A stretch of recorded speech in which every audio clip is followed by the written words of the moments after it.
Okay, so imagine this, right?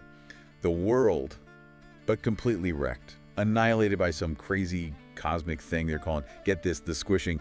And now we're left with this like jumbled mess of time loops, weird dimensions, and reality. Yeah, reality's basically gone haywire. Wild, right? Totally. And get this, through this totally messed up world, there's this road. But not just any road, this is the encompassing road. It's the only thing holding this crazy new reality together. It's a doozy. And you're coming along for the ride, because today we're taking a deep dive into this very special road less traveled. Buckle up. We've got excerpts from Legend of the Road, which really paints a picture of life after this whole squishing thing. Right. And then there's Trucker Society, which honestly is way more interesting than it sounds. Oh. You'll see. So strap in, because where we're going, we definitely don't need roads. Or maybe we need all of them at once. Who knows with this encompassing road? What do you think? Anything possible? Oh, absolutely. And one of the wildest things is this road, it wasn't always there. Before the shattered world, before the squishing, there was the asphalt god. Whoa, hold on. A god of asphalt. What, did we all miss a chapter in Greek mythology or something? Not quite. This wasn't about lightning bolts or the sea. This was the god of travel itself. But here's the thing, it wasn't all like scenic routes and smooth sailing. This asphalt god, they embodied the good and the bad. The freedom of the open road, but also the frustration of never-ending traffic, the thrill of exploring, but also being totally hopelessly lost. So both sides of that travel coin, huh? Like, yeah, that amazing cross-country road trip, but also being stuck in traffic on Monday morning. Exactly. But, like, on a cosmic scale. Wow. And I'm guessing, with that power, things didn't exactly end well for this asphalt god. You could say that it was a whole cosmic power struggle. The universe, you see, it wasn't meant for just one kind of journey. Okay, I see where you're going with this. So other forces, other beings, they wanted more than just endless asphalt. Exactly. They wanted those winding paths, those detours you don't see coming, the freedom to just go in a totally new direction. And from that clash, from the defeat of the asphalt god, that's where the encompassing road was born. Okay, but hold on. If the asphalt god is out of the picture now, why does this road sound even more intense, even more unpredictable? I need answers. It's like, imagine the road as this weird remix of the asphalt god. A remix. Okay, I like where this is going. Yeah, so it's still get at, that consciousness, that unpredictable vibe. But now, instead of just endless asphalt, it's like it's weaving together different realities, timelines, the whole shebang. Okay, so less road trip playlist and more. Gotta reset my GPS to cosmic setting. Exactly. It's like one exit takes you to next Tuesday and the next one, boom, you're in a dimension where dinosaurs never went extinct. Okay, that's it. I'm officially terrified. Yeah. And this is where our sources really go all in on the weird, right? Like Legend of the Road talks about these time loops. Oh yeah, those. And I thought getting stuck in rush hour traffic was bad. Imagine it's like Groundhog Day, but instead of Bill Murray, you're stuck reliving that embarrassing first date. Oof, yeah, that's rough. In forever. On repeat. I mean, talk about a bad breakup. But wait, it gets weirder, right? There are dimensional rifts too, right? Oh, yeah. So you're just cruising along, thinking about what snacks you've got in the glove compartment. Right. And suddenly, bam, you're in, well, who knows where. Ancient Rome. A reality where everyone communicates through interpretive dance. You never know with the road. Okay, that's it. I need a snack break. Oh. And maybe a therapist. But wait, we can't forget the road shadows. Those things are straight out of my nightmares. Oh, they're definitely creepy.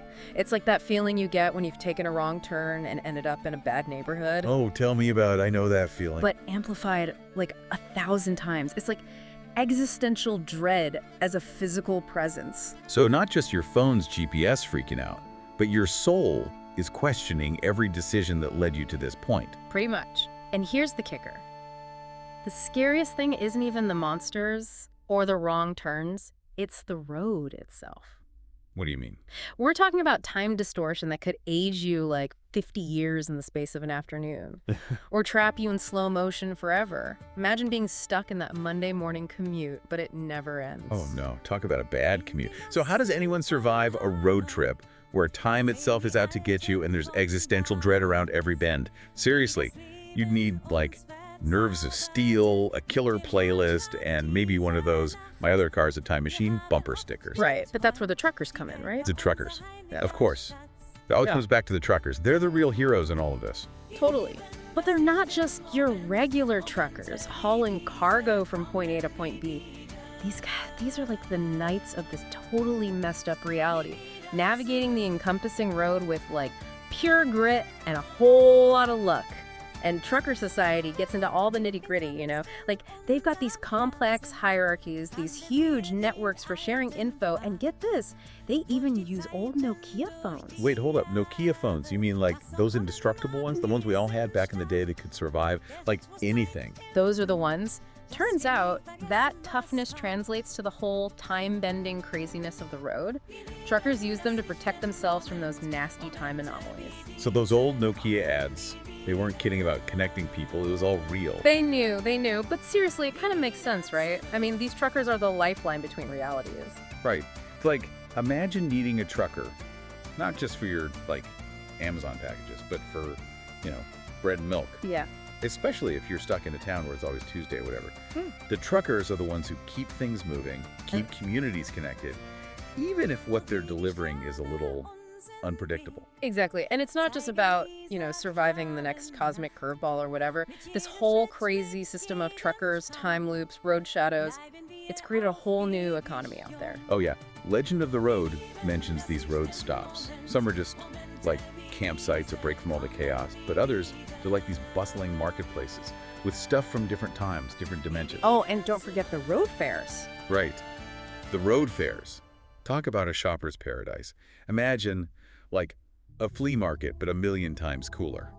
Because you might find like relics from a lost city, or maybe a slightly used time turner.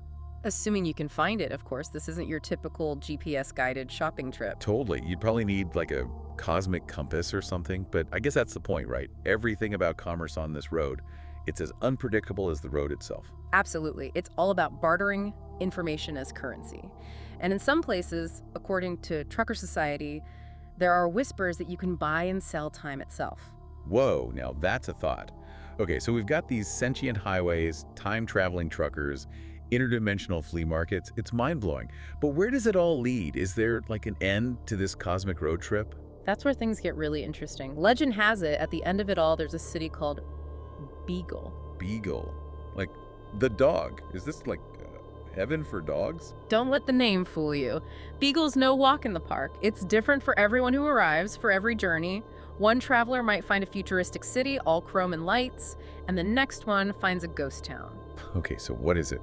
Some kind of cosmic personality test? Or maybe the asphalt god's just messing with everyone, even after, you know. That's the big mystery, right? Does Beagle show you your future or your deepest fears, or is just messing with your head? Nobody knows for sure. But just the idea of this city at the end of everything, changing all the time, it keeps people going, keeps them searching for something.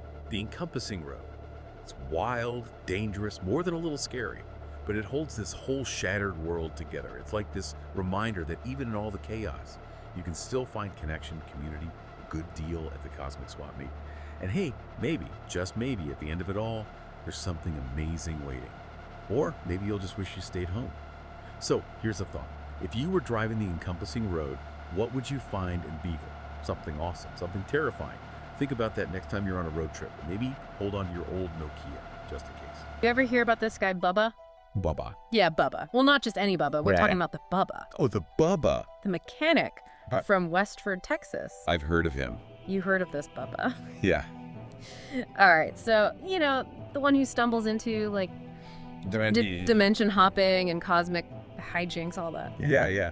No, he's legendary. Exactly. And trust me, this is not your typical inventor biopic, you know? No. This is like dodging time loops, outsmarting gods, Right. and navigating the literal scraps of creation. Yeah.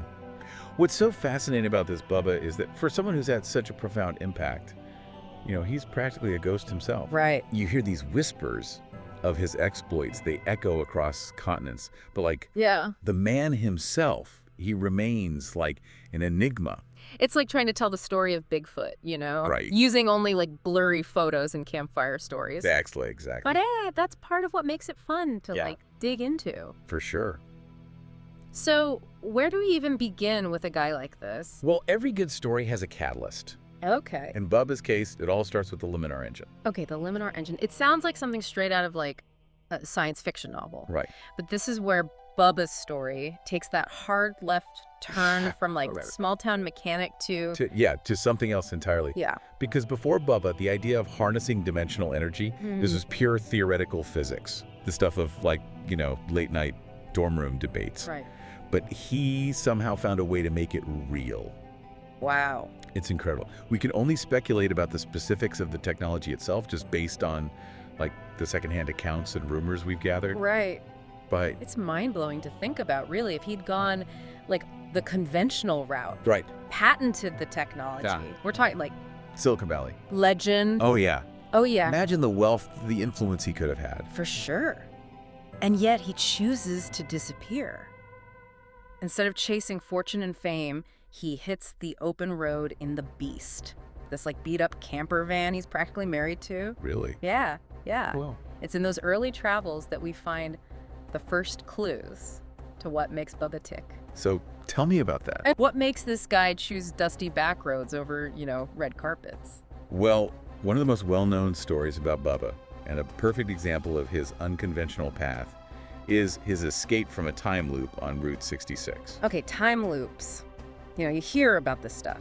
Right. But to actually be stuck reliving the same day over and over again, it's like the ultimate It's Groundhog Day. Groundhog Day nightmare. Exactly. And in Bubba's case, the only way out of this repeating loop was to maintain a constant speed of 80 kilometers per hour. Can you imagine Oh, man. the tension, Yeah.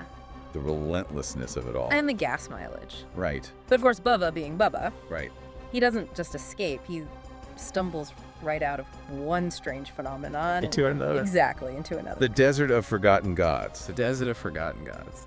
This is where the line between fact and folklore, they start to blur. They really do. Picture this. A vast desert where the sand, it like shimmers like shattered glass Wow. under the light of two suns. Okay. It's here he encounters the libertarian gods. The libertarian gods. Yeah.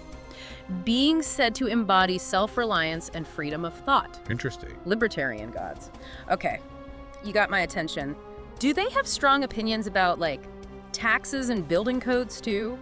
Well, let's just say they don't believe in handouts. Okay. To earn their favor, and more importantly, safe passage through their domain, Bubba is challenged to a high-stakes gamble against a trickster god named Zephyros. A trickster god who I'm guessing doesn't play by the rules. No. This is like something out of an ancient myth. You've got this everyman facing impossible odds with the fate of, well, maybe not the world, Right. but definitely his own reality hanging in the balance. Exactly. It's the classic clash of wits with the stakes, incredibly high. Yeah. But Bubba, resourceful as always, he manages to outsmart the trickster god Okay. using nothing but his cunning and a deck of cards. Really? Yeah. Wow, talk about like high pressure poker, man. Oh, yeah. This guy is either incredibly lucky or like you said earlier, something else is going on here. Right. So he wins. What happens? Do the libertarian gods like throw him a ticker tape parade, offer him like a cushy job as their official like dice roller? Not quite. They stayed true to their nature, Okay. offering Bubba, his heart's desire. Okay. And remember, this isn't someone who's driven by material gain or anything like that. He asks for safe passage, which they grant, and something to guide him on his travels. A magical compass. Okay, gotta ask, is this compass like the one my dad uses to like find his way around the grocery store? Are we talking something a little more mystical? This compass is said to spin wildly unless Bubba is near what they call a crossroads of fate. Yeah. Pivotal points in time and space that somehow intersect with his journey. Okay. It's never made clear exactly what these crossroads are or why they're important to Bubba's path, but it adds another layer of mystery to his story, that's for sure. So we've got this enigmatic inventor cruising the cosmos in his trusty van, guided by a magical compass. Where does this cosmic road trip take him next? This is where we encounter one of the most intriguing chapters in Bubba's story. His time in Varlenia. Varlenia. Imagine a landmass emerging out of thin air practically overnight after something called the Solomon Ritual. Hold on, are we talking about a whole continent just like popping into existence, like a cosmic magic trick? Essentially. Wow. The Solomon Ritual, whatever it may be, it seemed to have torn a hole in reality, creating Varlenia and drawing in a select group of people, mostly the ultra-wealthy, who now call this strange new land home. Okay, so new continent, no rules, populated by the super rich. You'd think it'd be a utopia, right? Like champagne fountains, diamond-encrusted golf courses, the whole 9 yards. Not exactly. Varlinia is a land of contradictions. Okay. On one hand, you have unimaginable opulence. Yeah. On the other, it's plagued by this unsettling phenomenon, falling body bags. Falling body bags. That took a dark turn. Whose bodies are we talking about here? And what's the deal with the, free fall delivery system? That's the million-dollar question, isn't it? The Yeah. sources we've uncovered are frustratingly silent on those specifics. But it speaks to an underlying darkness, Yeah. you know, like a chilling contrast to the outward extravagance of this new world. Okay, so we've got a brand new continent shrouded in mystery, populated by the ultra-rich, and plagued by a macabre case of falling body bags. And into this walks Bubba. Naturally. Of course. And as you might expect, his arrival doesn't go unnoticed. Right? He finds himself drawn to a place called the City of Ghosts, a once magnificent metropolis now inhabited by the spectral remnants of the wealthy elite. Imagine a city frozen in time, trapped in this endless loop of empty pleasures and superficial interactions. So it's like a cosmic VIP lounge where the party never ends, even if the guests have long since, checked out. I bet the canapes are to die for. Let's just say they've lost their appeal. Right. But you're right. Yeah. It's a poignant image, isn't it? Yeah. This gilded cage of their own making. And these spectral socialites, they recognize something different in Bubba. Okay. They try to tempt him with promises of riches, secrets from his past, Yeah. anything to break free from their monotonous afterlife. But Bubba, being Bubba, he resists, right? He does. Yeah, he resists. He's not interested in their ghostly treasures or their gilded cages. What is it about him, do you think, that allows him to resist these temptations that would trap, so many others? There's a sense that he's driven by a different kind of compass, something more than just a navigational tool. Right. He's searching for something. Though what that is remains a mystery. Right. Even in the City of Ghosts, surrounded by all these temptations, he's guided by this inner compass. Yeah. It leads him to a hidden passage, an escape route from this spectral city. Of course he finds a way out. Right. It wouldn't be a Bubba story without a daring escape. Exactly. But before we leave the City of Ghosts behind, you mentioned something about another encounter. Someone in silver robes. Right.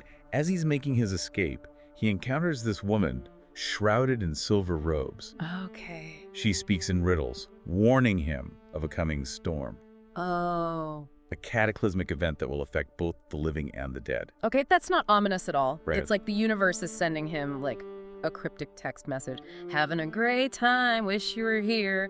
By the way, brace yourself for the apocalypse. I have a feeling that storm is going to be a doozy. Yeah. What happens next? A cosmic storm, cryptic warnings. This is starting to feel like the climax of a blockbuster movie. What happens next? Well, this is where Bubba's journey takes him to the edge of existence itself, really the road to Beagle. The road to Beagle. It sounds like something you'd find on a faded postcard in in a dusty antique store. What is it exactly? Imagine a highway with no speed limit, Yeah. right, stretching across the very fabric of reality, Okay. connecting our world to the scraps of creation. Okay, scraps of creation. You're going to have to elaborate on that one. Think of them as remnants of collapsed dimensions, like cosmic shipwrecks scattered along the shores of existence. Okay. Places where the rules of physics, they're more like loose suggestions. And Bubba decides to take a road trip through this interdimensional junkyard. Pretty much, yeah. And he's not alone on this one. He's joined by someone named M. Yeah. We don't know much about her background or anything like that. Right. But their connection seems to run pretty deep. It's also during this journey that we get a glimpse into Bubba's past, believe it or not. It's hinted that he's on a personal mission of sorts, trying to finalize a divorce. So even with a magical compass and a dimension-hopping camper van, he's still grappling with, real-life baggage. Right. Makes you wonder what led him to this point, what he's trying to leave behind. It's a good point. It's a reminder that, even with these extraordinary experiences, we all carry our past with us, don't we? True. But the road to Beagle isn't exactly conducive to, quiet reflection. Let's just say that. What do you mean? What kind of challenges does he face on this leg of the journey? Think of it as a cosmic gauntlet, Okay. We're talking hitchhikers. who challenged the very definition of life as we know it. Okay. Mischievous deities looking to, upend the natural order of things. Right. And gamblers who bet with the very fabric of space-time. Okay, I'm getting a serious, like, Alice in Wonderland meets Mad Max vibe here. Yeah. But even in a realm of, like, cosmic weirdness, Bubba must have encountered challenges that even his Luminar engine couldn't solve. Right? Oh, there's one harrowing account, in fact, of Bubba and Em getting trapped in a pocket dimension.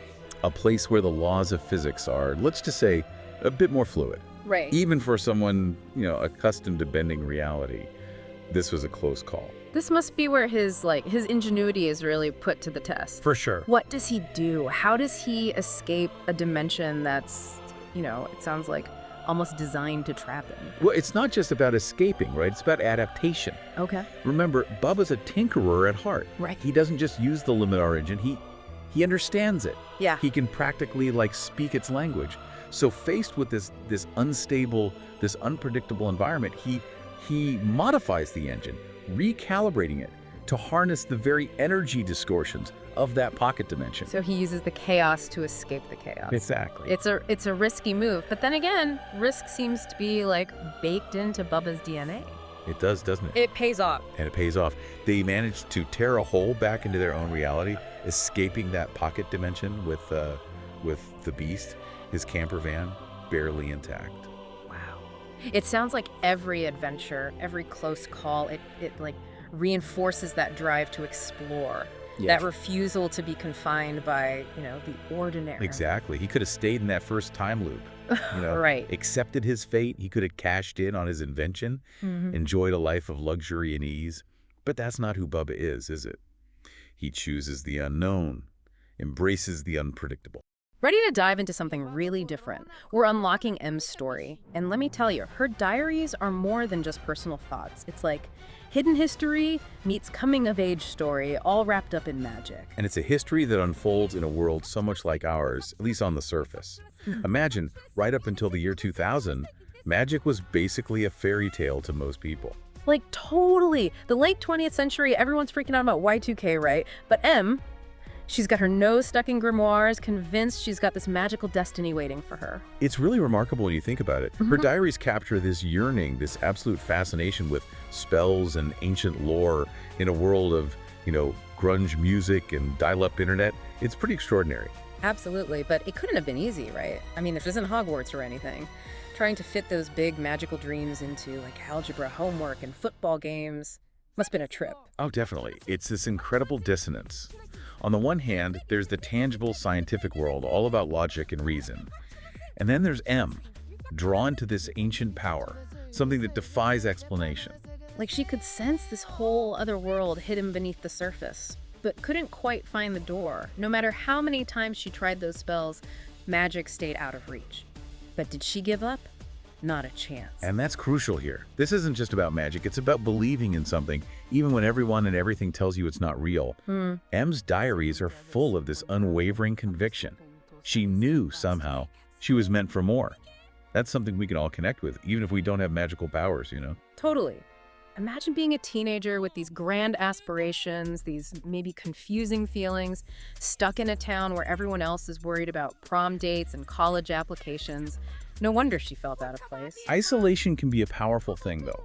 When you look at history, a lot of remarkable people, they started out feeling like outsiders. It's in those moments when you're alone with your thoughts, you really have to decide what matters. And just when things couldn't get any weirder for Em, this guy, Bubba, walks into her life. Now, Bubba's not a mage, not in the traditional sense at least. More like an inventor, a tinkerer, a science guy. But there's something different about him. Yeah, he's got this invention, the Luminar engine, that's, well, a little mysterious. Em's diaries don't get into the nitty-gritty, but it's hinted that it messes with the line between what's real and what's magical. And get this, because their little adventures, they get wild. We're talking deserts that stretch forever, mountains that aren't on any map, ghost towns frozen in time. It's like they drove straight into the Twilight Zone or something. It's fascinating how often these unexplained things pop up during times of big change. Yeah. Humanity can sense something shifting and, well, things get strange. And when you're talking about big changes, You can't get much bigger than the year 2000, right? I mean, everyone was on edge about the whole Y2K thing. Oh, absolutely. Planes falling out of the sky, computers crashing, total meltdown, right? Everyone remembers that fear. But for Em and Bubba, they're about to stumble onto something way bigger than a computer glitch. It's kind of poetic when you think about it. The world's worried about technology going haywire, while behind the scenes, the very fabric of reality is starting to unravel. And as those lines between, the real and the magical get blurry, a surprising figure enters the picture. Okay, hit me. Who is this mystery guest? Lady Margaret Thatcher. Wait, hold up. That Margaret Thatcher, the Iron Lady. One and the same. Em's diaries claim she wasn't just a politician, but a high-ranking member of the Mages Guild. They've been pulling the strings behind the scenes for, well, who knows how long. Makes you wonder what else history's gotten wrong, My mind is blown. I can't even imagine how a secret like that stays hidden for so long. But it gets even wilder. Thatcher, Mage Thatcher, she'd been watching Em, saw something special in her. And with the world on the verge of, well, Y2K chaos, she saw a chance to shake things up. Enter the Solomon Ritual. This is big stuff, even for mages. A ritual so old, so powerful, most wouldn't even whisper its name. And like any good magic ritual, I'm guessing there's a catch, right? Some kind of price to pay? Oh yeah. Em's diaries describe a whole year of preparation. They're talking about gathering these ancient artifacts, tapping into ley lines. It's huge. Hold on, back up. Ley lines.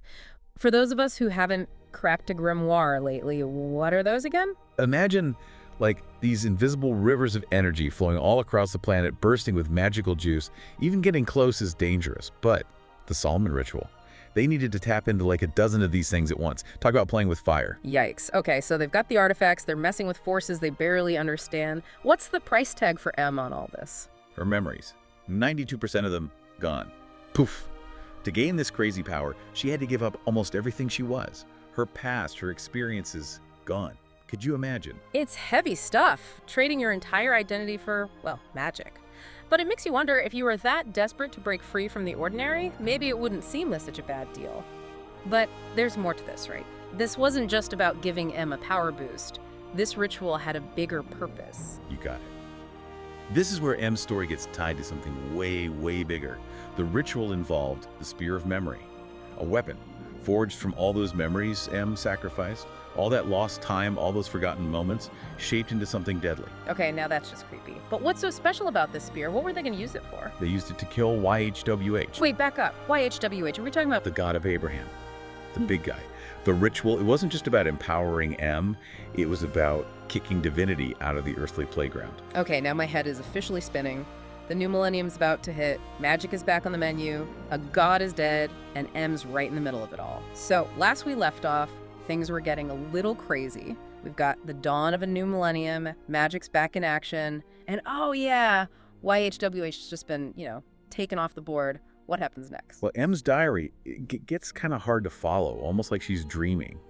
But you get the picture.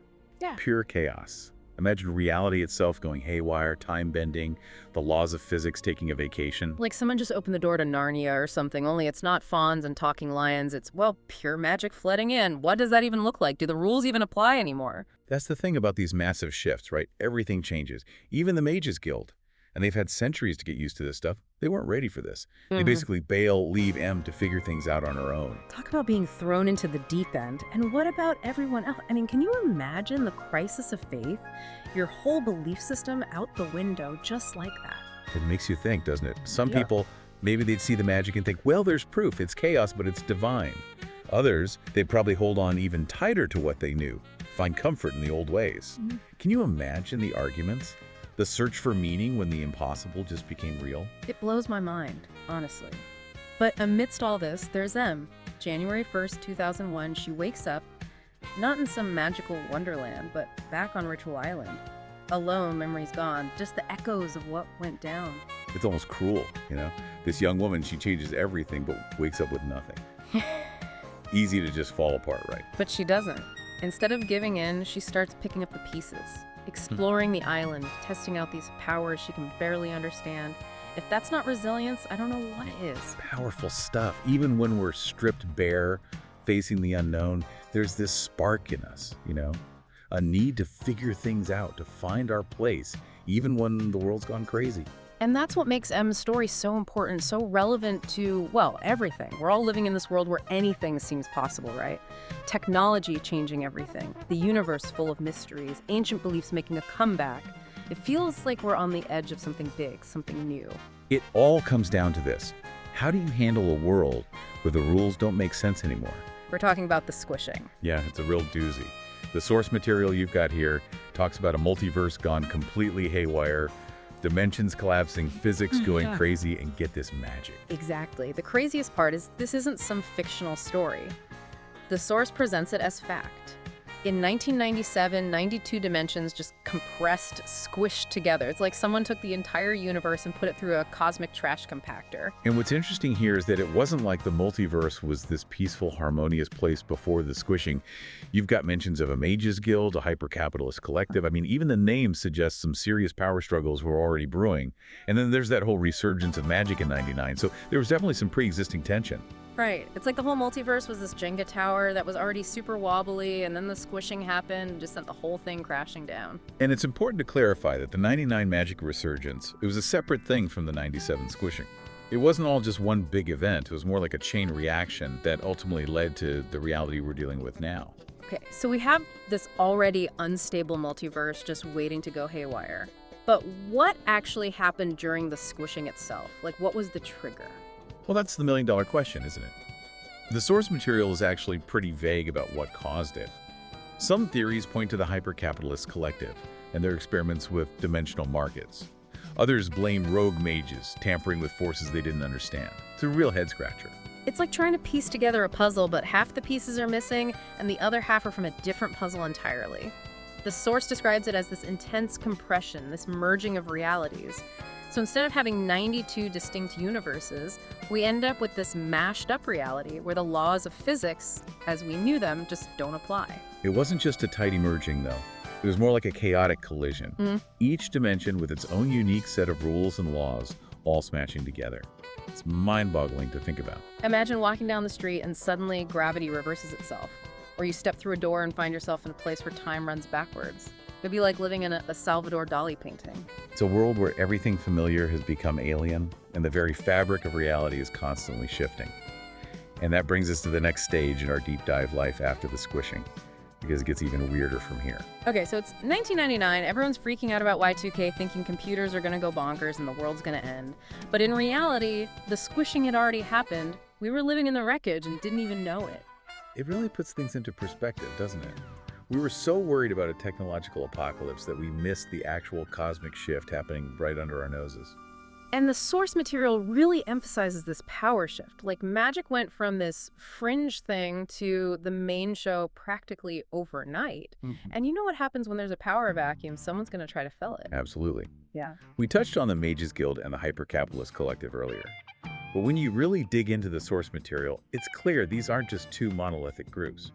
Take the Mages Guild, for example. You've got factions within factions, different schools of thought about magic itself. Like magical sex, basically. Exactly. Some are all about ancient traditions, drawing power from natural elements and whatnot. Then you've got others who are, well, let's just say they're drawing inspiration from some less than savory sources. Think more along the lines of like an Aleister Crowley vibe, you know? So we've got the traditionalists versus the cosmic rebels. Makes sense. But what about the hyper-capitalist collective?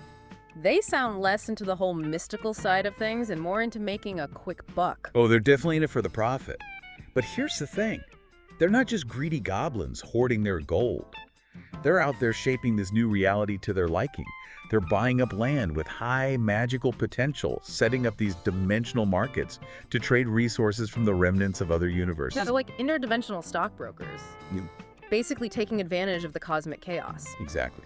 And a source material suggests they're even creating financial instruments to gamble on the stability of localized time loops. I mean, talk about a high-risk portfolio. Right.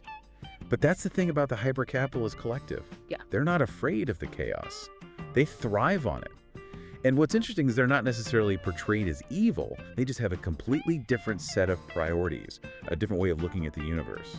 And then there's esoteric heavy industries. What's their deal? Are they building magical factories or something? Pretty much. They're the ones who are figuring out how to merge magic with technology. Like how to make the car run on pure arcane energy, or build a smartphone that can also see the future. Okay, so they're like the Willy Wonkas of this new world, except instead of chocolate, they're churning out enchanted gadgets. And you can't forget about the Nokia phones. Oh, yeah. The indestructible Nokia phones? Wait, are you telling me those things are magically significant now? Apparently, so the source material says those old Nokias, they become like these sought-after talismans. They can supposedly stabilize localized time loops, ward off dimensional rifts, even amplify certain spells. So that Nokia 3310 I've got stashed in my drawer could be more valuable than my laptop. That's both hilarious and kind of terrifying. It just goes to show you. This squished reality is full of surprises. Yeah. The mundane can become extraordinary in the blink of an eye. And speaking of extraordinary, that brings us to a particularly fascinating and slightly creepy aspect of the post-squishing world. The scraps of creation. These are like fragments of the 92 dimensions that didn't fully emerge, right? Right, they're like islands of what could have been adrift in this sea of, well, the source calls it the abyss. The abyss. Okay, but that sounds ominous. What exactly is this abyss, and why is it so scary? So we've got these scraps of creation, like little pieces of lost universes just floating around in this abyss thing. It's like the ultimate, here there be dragons, warning sign, but for reality itself. So what is this abyss exactly, and what happens to the people who actually try to explore it or even just get too close? Well, think of it like this. Imagine the space between dimensions. But instead of being empty, it's this chaotic, swirling void where the normal rules of reality just cease to exist. That's the abyss. Sounds like a pretty rough neighborhood. You could say that the source material hints that the abyss is inhabited by things that either originated in those shattered dimensions or were maybe even born from the chaos of the squishing itself. Okay, so not just a cosmic junkyard then, but like an actual breeding ground for things. Something like that. And the thing is, even with all that, with the unknown dangers, there are still people who risk it all to explore these scraps and the abyss around them. Why would anyone want to go anywhere near that? It's like voluntarily stepping into a black hole. I guess for some people, the allure of the unknown is just too strong.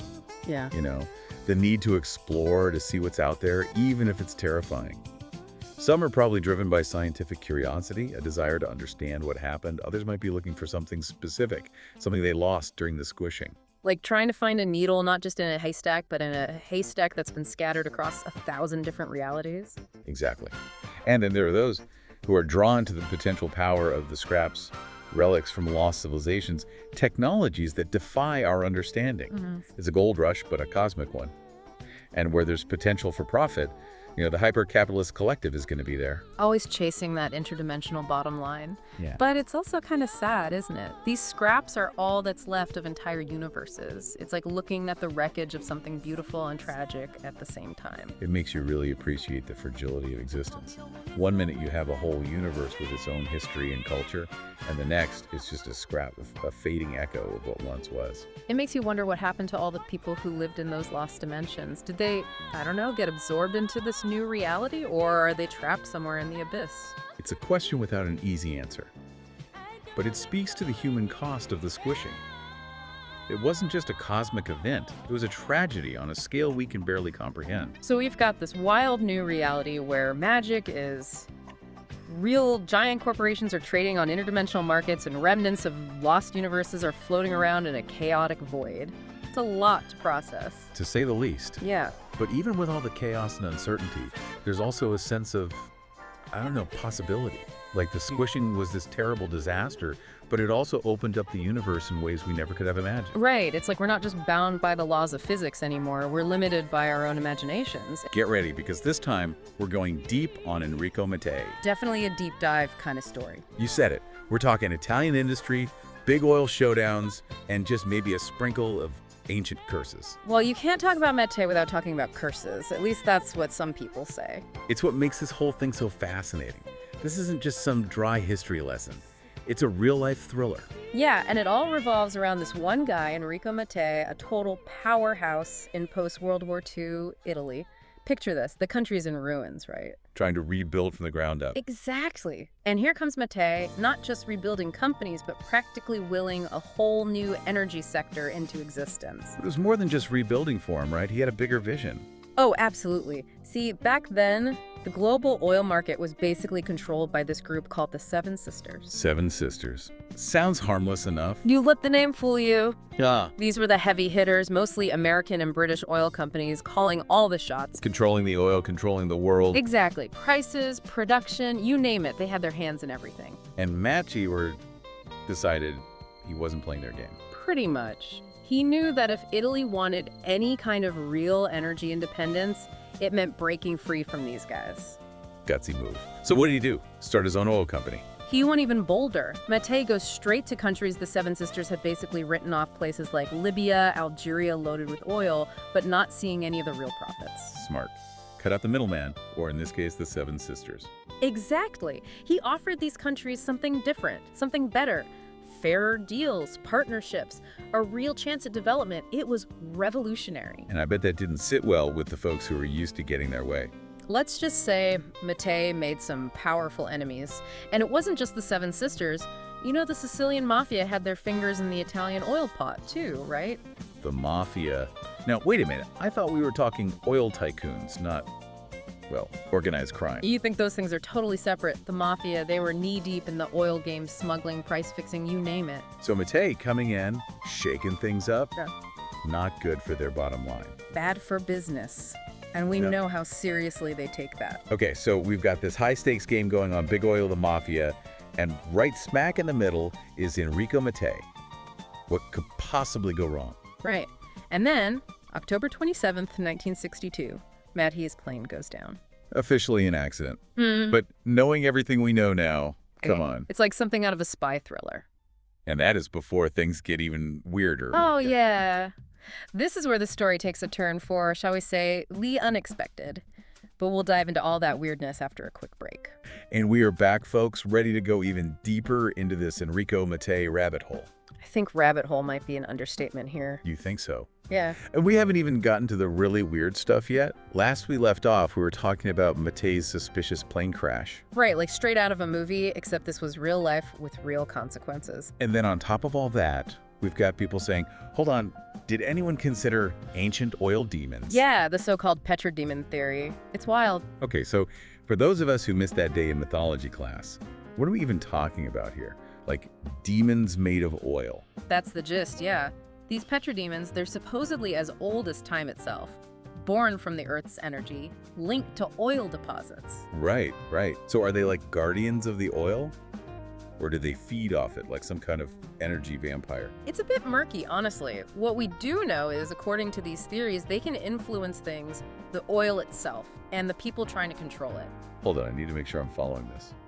Are we saying Maddie's plane crash could have been caused by an angry oil demon? Some people believe it, or at least that's how the story goes, but there's more to it than just that. See, before his death, Maddie got really interested in this old legend about the petrodemons. A legend, like some dusty old book in a forgotten library somewhere. Think more like an ancient tomb in Libya. Supposedly a place connected to these petrodemons. Okay, now this is where I have to ask, are we talking ancient curses too? Because this is starting to sound a little Raiders of the Lost Ark. It's not that far off. This tomb, it had inscriptions, artifacts, and get this, a scroll. A scroll. Okay, what did it say? How to survive a petrodemon attack. Close. It supposedly described a ritual, a way to contact and maybe even control the petrodemons. Oh boy. You find an ancient scroll talking about summoning oil demons, you put it back, right? You'd think so, right? But Mattei, well, he wasn't one to shy away from a challenge. He was convinced he could use this ancient power to secure Italy's energy future. So he actually tried it, like candles, chanting, the whole 9 yards. According to our sources, something like that did happen. It was supposed to be this elaborate ceremony, timed perfectly with the stars, specific types of oil, the works. Okay, and then what? Did it work? Did he summon an oil demon? We don't know for sure, but soon after this alleged ritual, his plane goes down. Coincidence. I mean, you have to admit, that's pretty suspect. So the question is, did Mattei bite off more than he could chew, messing with these petrodemons? Right, maybe he got in over his head, or maybe, just maybe, he underestimated the power of what he was dealing with. Whether it was actual oil demons or just the cutthroat world of big oil, the mafia, and international intrigue. All right, so we've got this wild story, ancient demons, shadowy conspiracies, but how much of it is actually true? We'll try to separate fact from fiction when we come back. Okay, so we've gone from big oil to, well, big oil demons. A lot to unpack here. Yeah, even for a deep dive, this is a lot. Seriously. So let's say, just for a second, that we pump the brakes on the whole summoning ancient beings thing. Probably a good call. Right. But even without that, Mate's story is pretty intense, right? Yeah. This wasn't just some boardroom battle. He was taking on a system. Big oil, the mafia, global power structures. You know, the works. And those systems, they don't just roll over, they bite back. Whether it's behind closed doors or out in the open, they find a way. It makes you wonder if things have really changed that much. You know, I mean, we're still practically glued to oil, and it gets messy. Totally. You see it everywhere, the maneuvering, the environmental fallout, conflicts that just wouldn't exist without oil in the picture. It's like those petrodemons, even if they're not literally throwing lightning bolts, they're still yanking on the strings. So maybe the petrodemons of today aren't about... Oh, absolutely. Mate was way ahead of his time. He understood about energy independence, fair deals, an energy system that didn't just benefit the lucky few. His methods might have been a little out there, but his goals, totally relevant, even more so today. So where does that leave us? What can we do? We don't have ancient scrolls or oil wells in our backyards. At least I don't think so. Well, Mate's story is a good reminder that the big things, the important changes, those are never easy. Especially when you've got powerful interests trying to stop you. Because they benefit from the way things are. Exactly. But it also shows us that those forces, those petrodemons of greed and corruption, they thrive in the dark. And the best weapon against that is, well, shining a light on them, awareness, questioning how things work, demanding better. That's how we fight back. Sunlight's the best disinfectant, as they say. And Mate, he tried to bring that light to a system that liked its secrets. Makes you think, you know, if one guy, even with his, let's say, unorthodox methods, could shake things up that much, what does that say about the forces at play? We're talking about the hyper-capitalist collective, and let me tell you, these folks, they've turned the whole rat race thing into an art. Literally. Well, yeah. It really makes you think twice about like what it even means to be human. I mean, imagine a world where just standing still could cost you everything. Okay, so for anyone who's just joining us, can you kind of set the scene? What exactly went down back in 1999 that made speed so important? Okay, so picture this. You wake up one morning and bam, new rule. You have to be active, like constantly moving to avoid getting stuck in this time loop. A time loop. Yeah, a 24-hour time loop. You lose the whole day, your memories, your progress, the whole shebang. That's life after the 90-99 shift. We call it the rule of 80. The rule of 80. Yeah, like a universal speed limit. Yeah. But instead of a ticket, you're stuck reliving the same day. Talk about a Monday. So like constantly looking over your shoulder, making sure you're doing enough to, stay ahead of the clock? Exactly. It's put this immense pressure on society, always having to be on the move. Sounds exhausting. It is. And this is where our hyper-capitalist collective comes in. They figured out a way to, hack it. Exactly. They haven't just adapted to the rule of 80, they've made it who they are. We're talking bioengineering, mutations, tech. Yeah. They thrive on speed. We're not talking about just, mainlining espresso here, are we? Oh, no. This is next level. Next level how? Think extra limbs for, multitasking at insane speeds, enhanced reflexes. Some of them even have, wheels integrated into their bodies. Okay, now that's just wild. Their physical forms are a testament to this whole idea of perpetual motion. Makes sense though, right? I mean, to survive in this world, they've got to become one with the need for speed. It's like they've become the ultimate embodiment of the rat race we all dread. Right, and the truly fascinating part is their bodies actually generate energy the faster they move. Hold on, so they're human dynamos? Kinda. They've turned kinetic energy into fuel. So stopping for them, not just inconvenient, it's actually bad for them. Like slowing down equals starving. In a way, yeah. Exhaustion, hallucinations, their bodies crave that motion. Okay, I think I'm starting to see why they're called the hyper-capitalist collective. It's like, in a world where time is money, they are the ultimate high rollers. But it can't just be about survival, right? I mean, to go to these extremes. You're right. It's much deeper than just survival. For the collective, movement, that's ideology, it's freedom, it's power. It's about dominating a world ruled by this rule of 80. So it's like a weird, twisted version of the American dream. Like the faster you go, the higher you climb. Exactly. Their whole society, it's structured like a giant pyramid scheme. Yeah. Wealth and power at the tippy top. And how do you climb that pyramid? By never slowing down. Outmaneuver, outproduce, outearn. Which, in this world, I'm guessing means literally outrunning everyone else. Bingo.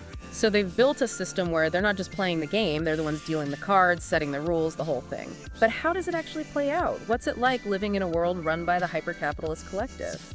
Imagine a world where business deals are made in the middle of, like, high-speed chases, where contracts are negotiated while hurtling through, well, interdimensional highways. Interdimensional highways. Okay, we're gonna need you to unpack that one. Their whole culture, their entire existence is built around this breakneck pace.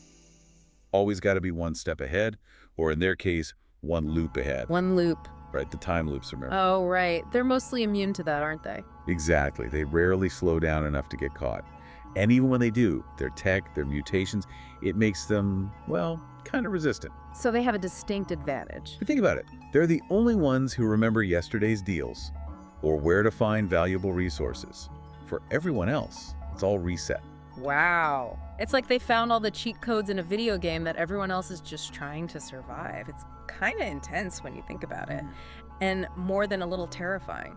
And we haven't even gotten to the really unsettling part yet. This commodification of, well, everything. As we always say, time is money. Right. Well, the collective, they taken that literally. Okay, now you've got to explain this one. Monetize time. How does that even work? Those time loops, they're bad news if you get stuck. Imagine reliving the same horrible day over and over again. Yeah, no thanks. Well, the collective, they offer a way out. They call them loop escapes. For a price, of course. Hold on, so they're in control of like basic necessities and then they turn around and sell the solution. It's like they're profiting off the very problem they benefit from. It's a pretty messed up equation. Yeah, it is. But it gets worse, doesn't it? Oh yeah. Don't think for a second this is their only trick. This is a group that commodifies experiences, emotions. Wait, they're selling emotions now. Even memories. Imagine your happiest memories all packaged up and sold to the highest bidder. It's like they looked at everything that makes us human and said, how much can we get for this? It's all about deepening that divide between the haves and the have-nots. Because the wealthy can buy their way out of the time loops, hoard resources, they can even rewrite their pasts. While everyone else is just trying to keep up. But if they can't keep up... Another cog in the machine. Another source of, well, fuel for the collective's ambitions. Man, it's just... I don't know, bleak. There's got to be some kind of limit, right? I mean, how do they even enforce all this? The loops, this commodification, it all seems so abstract. Well, that's where things get even darker. Remember we were talking about their modifications, their need for speed. Yeah. That's not a coincidence. It's all part of a much bigger system of control. Okay, now you've really got my attention. What kind of system? Let's just say the collective controls the only source of clean water. And everyone else? Let's just say they lace the rest of the water supply with LSD. LSD as in the drug. That's right. It's a move designed to control the population and to, well, fuel their own evolution.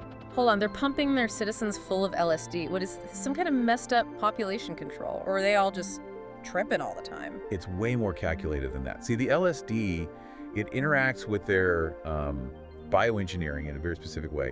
Think of it as like a performance enhancer. So the LSD makes them faster. It allows them to handle the strain of constant high-speed travel, process information faster, that sort of thing. And everyone else, the ones who, can't afford clean water, they're just stuck with the side effects? They're stuck trying to tell reality from hallucination, all while trying to keep up with the demands of the Rule of 80. It's a cruel system. It is. You know, this is all starting to sound like a dystopian sci-fi novel. Except it's not, is it? That's the unsettling part. The hypercapitalist collective shows us what happens when unchecked ambition meets, well, the pursuit of profit at any cost. And the really scary thought. What's that? They're just getting started. Their power structure. It's like, imagine a system where social mobility is less about climbing the corporate ladder and more like, I don't know, winning a deadly game of tag. Okay, I think I'm picking up what you're putting down, but give me the rundown.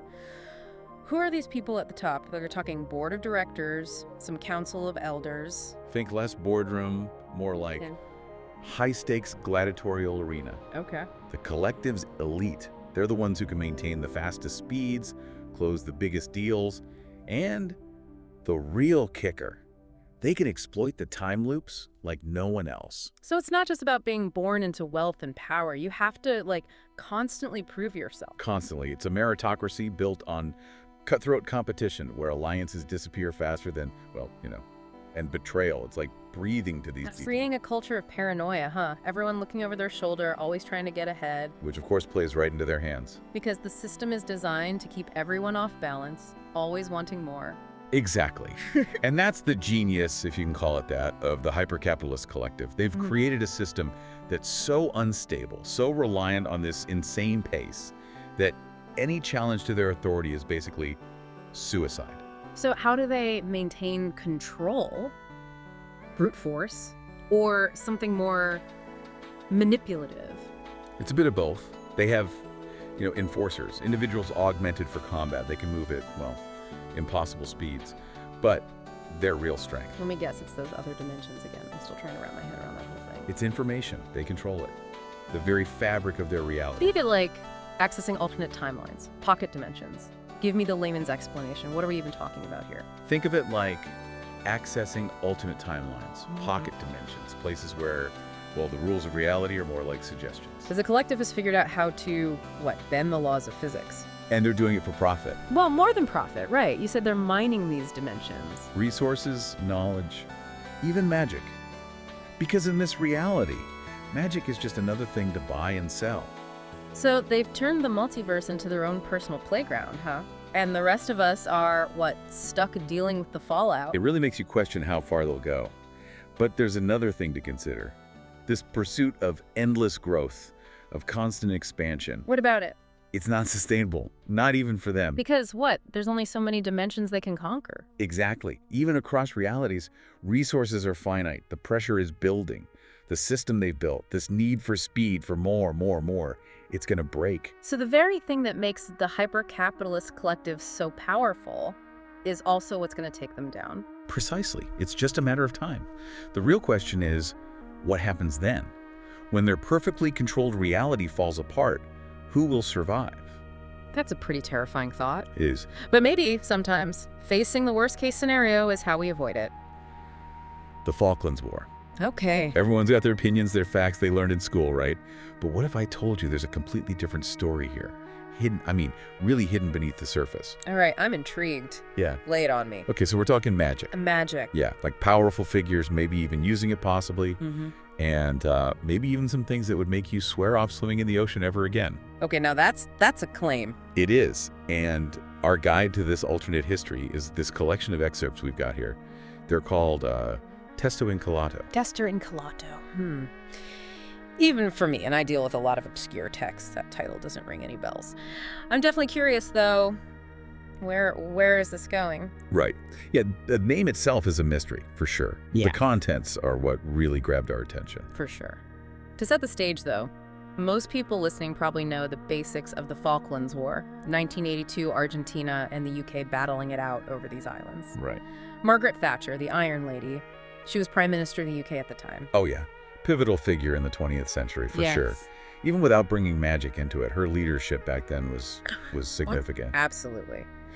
But this is where Testo Incolato throws a massive curveball. Okay.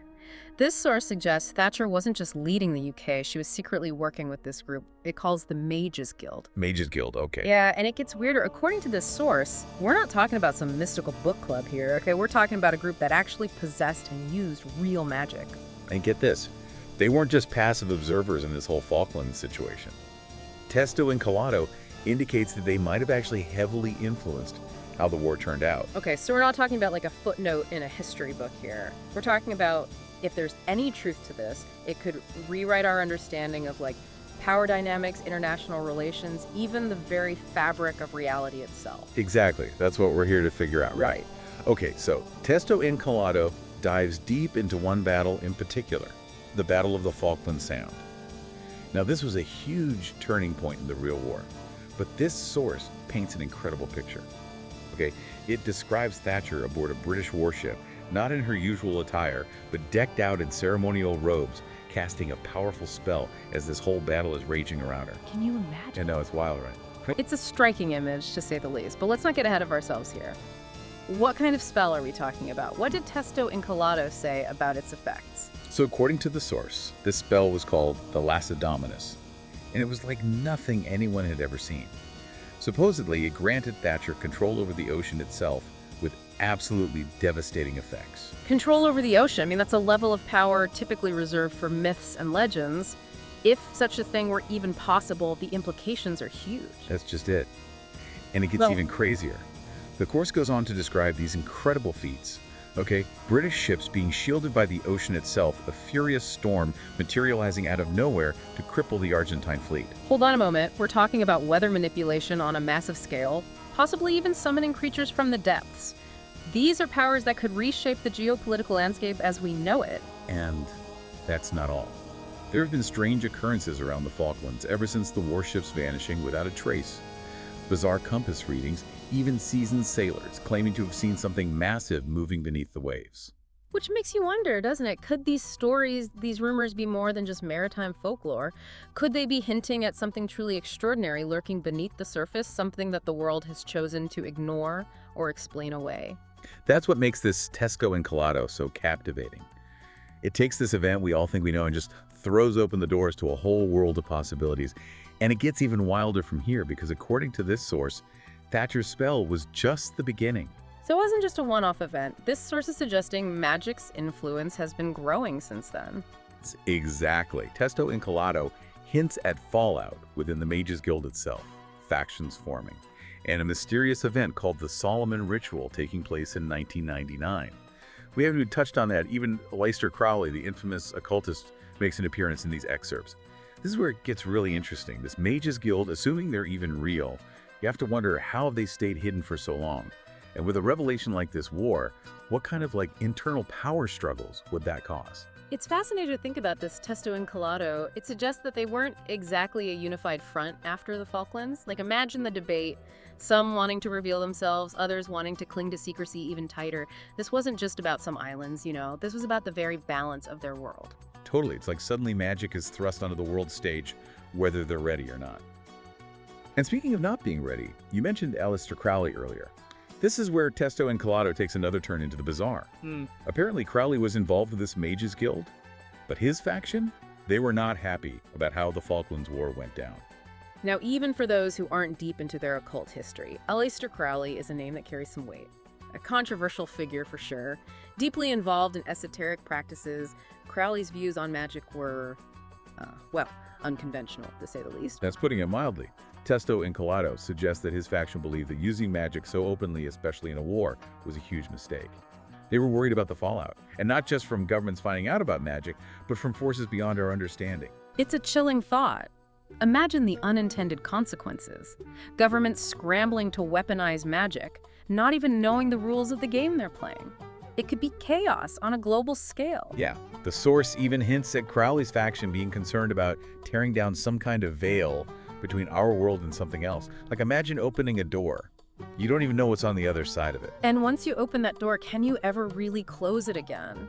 It really makes you look at the world differently. Yeah. What if every unexplained event, every conspiracy theory suddenly takes on a new weight? Right. What if we've been looking at things through the wrong lens this whole time? What if magic, or whatever we want to call it, has been influencing events in ways we never even considered? That's the thing about a source like Testo Encolado. Even if it turns out to be totally made up, it's still so valuable. It forces us to confront the unknown, to really question our assumptions. It makes us think about the what-ifs. What if the world is a lot stranger than we ever imagined? What if there's a whole hidden history playing out just beneath the surface of our everyday lives? It's almost impossible to consider. But then again, so was the idea of Thatcher as a magic-wielding leader not too long ago. That's the beauty of a deep dive like this. It's not about presenting hard facts. It's about exploring the possibilities, however wild they might seem. Absolutely. And speaking of wild possibilities, we've kind of danced around this. The Solomon Ritual of 1999 a couple of times. Testo Encolado is frustratingly vague about it, but it links it directly back to Thatcher and this whole magic coming out party, so to speak. Which apparently wasn't just some myth. Yeah. This was a planned event that supposedly happened back in 1999. And it changed, it claims to have changed everything. Right, So, two claims. yeah, so what exactly was this Solomon Ritual? Okay, so the document describes it as this deliberate attempt by a group of, pretty powerful mages to basically reawaken magic. Reawaken magic, yeah. They thought that magic was like this latent force in the world and all they had to do was unlock it. And they actually succeeded. Well, that's what the document claims, yeah. It says that they, it wasn't some spontaneous thing either. This was decades of planning we're talking about, orchestrated by a group called the Mages Guild. Mages Guild. The Mages Guild, yeah. And get this, some of the names involved are pretty shocking, like Lady Margaret Thatcher. No way. Politicians. And Aleister Crowley. Yeah. We're talking politicians and occultists working together. To reshape the world. It's kind of scary when you think about it. Yeah, it makes you wonder what they knew that we don't. Right. Okay, so their goal was to bring magic back. How did they go about doing that? Well, they wanted to sever the connection between the divine and the mortal world. What? Yeah, they believed that link was what was keeping magic suppressed. Think of it like this. They saw the divine as like an anchor. Limiting humanity's connection to like the raw power of magic. Right. And the ritual, the Solomon ritual, was designed to just cut that anchor loose. The document mentions this thing called the Spear of Memory. Right. The spirit of memory. And so in M, what role did they play in all this? So M, it looks like she was absolutely crucial to the ritual. They describe her as like a conduit. The conduit. A conduit, yeah, a bridge between the magical and the mundane. But here's the sad part.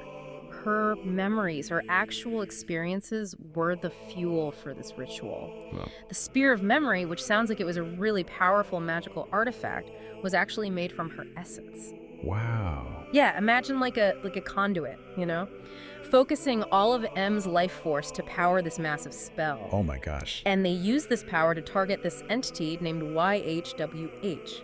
YHWH. It's described as an ancient god, like the embodiment of that divine anchor they wanted to sever. Hold on. So they sacrificed to God. And what does that even mean for the world? Like, what happened? Well, they believed that by getting rid of YHWH, removing him from the equation, that the floodgates of magic would be open. Oh my God. And according to this document, that's exactly what happened. So this ritual, the Solomon ritual, Yeah, it worked. it seems like it. But you see, this wasn't like some simple spell or anything. The document suggests they used a mix of ancient and modern magic. Like what? We're talking Hermeticism, Okay. Goetia, even elements of alchemy. Alchemy. It's all in there. Think of Hermeticism as a way of understanding how everything's connected in the universe. Okay. And Goetia as a more, how do I put this? Forceful way of interacting with powerful entities. Oh. Right.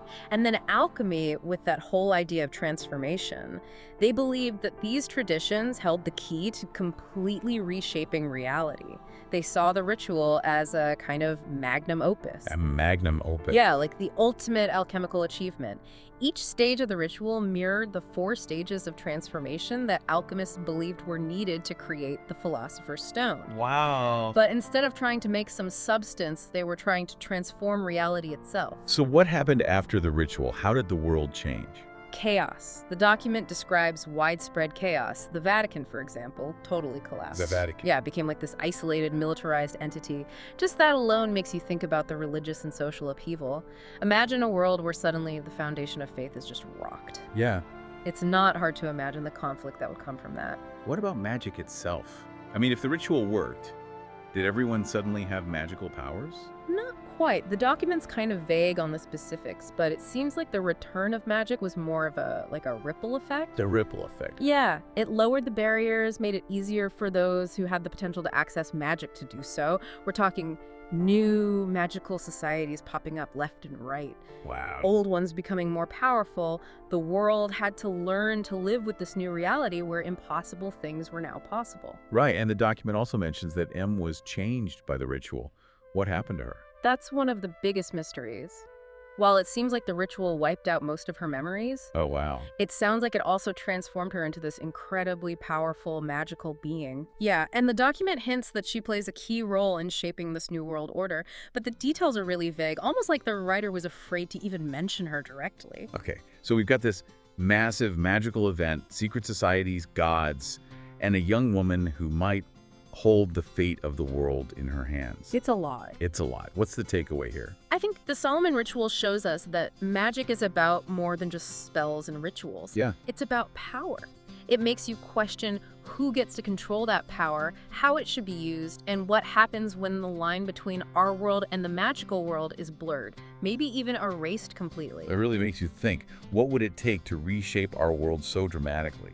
And in a world where magic is real, what choices would you make? And not the kind of magic you see in movies. Our source material describes something raw and untamed, a force of nature as likely to cause chaos as it is to grant power. Which is a great transition into this. Right. It's New Year's Eve, 1999.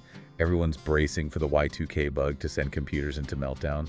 But what if it wasn't just our tech that was at risk? What if it was reality itself? The source paints a vivid picture of those first few weeks. Planes literally falling from the sky, power grids collapsing, entire cities thrown into darkness.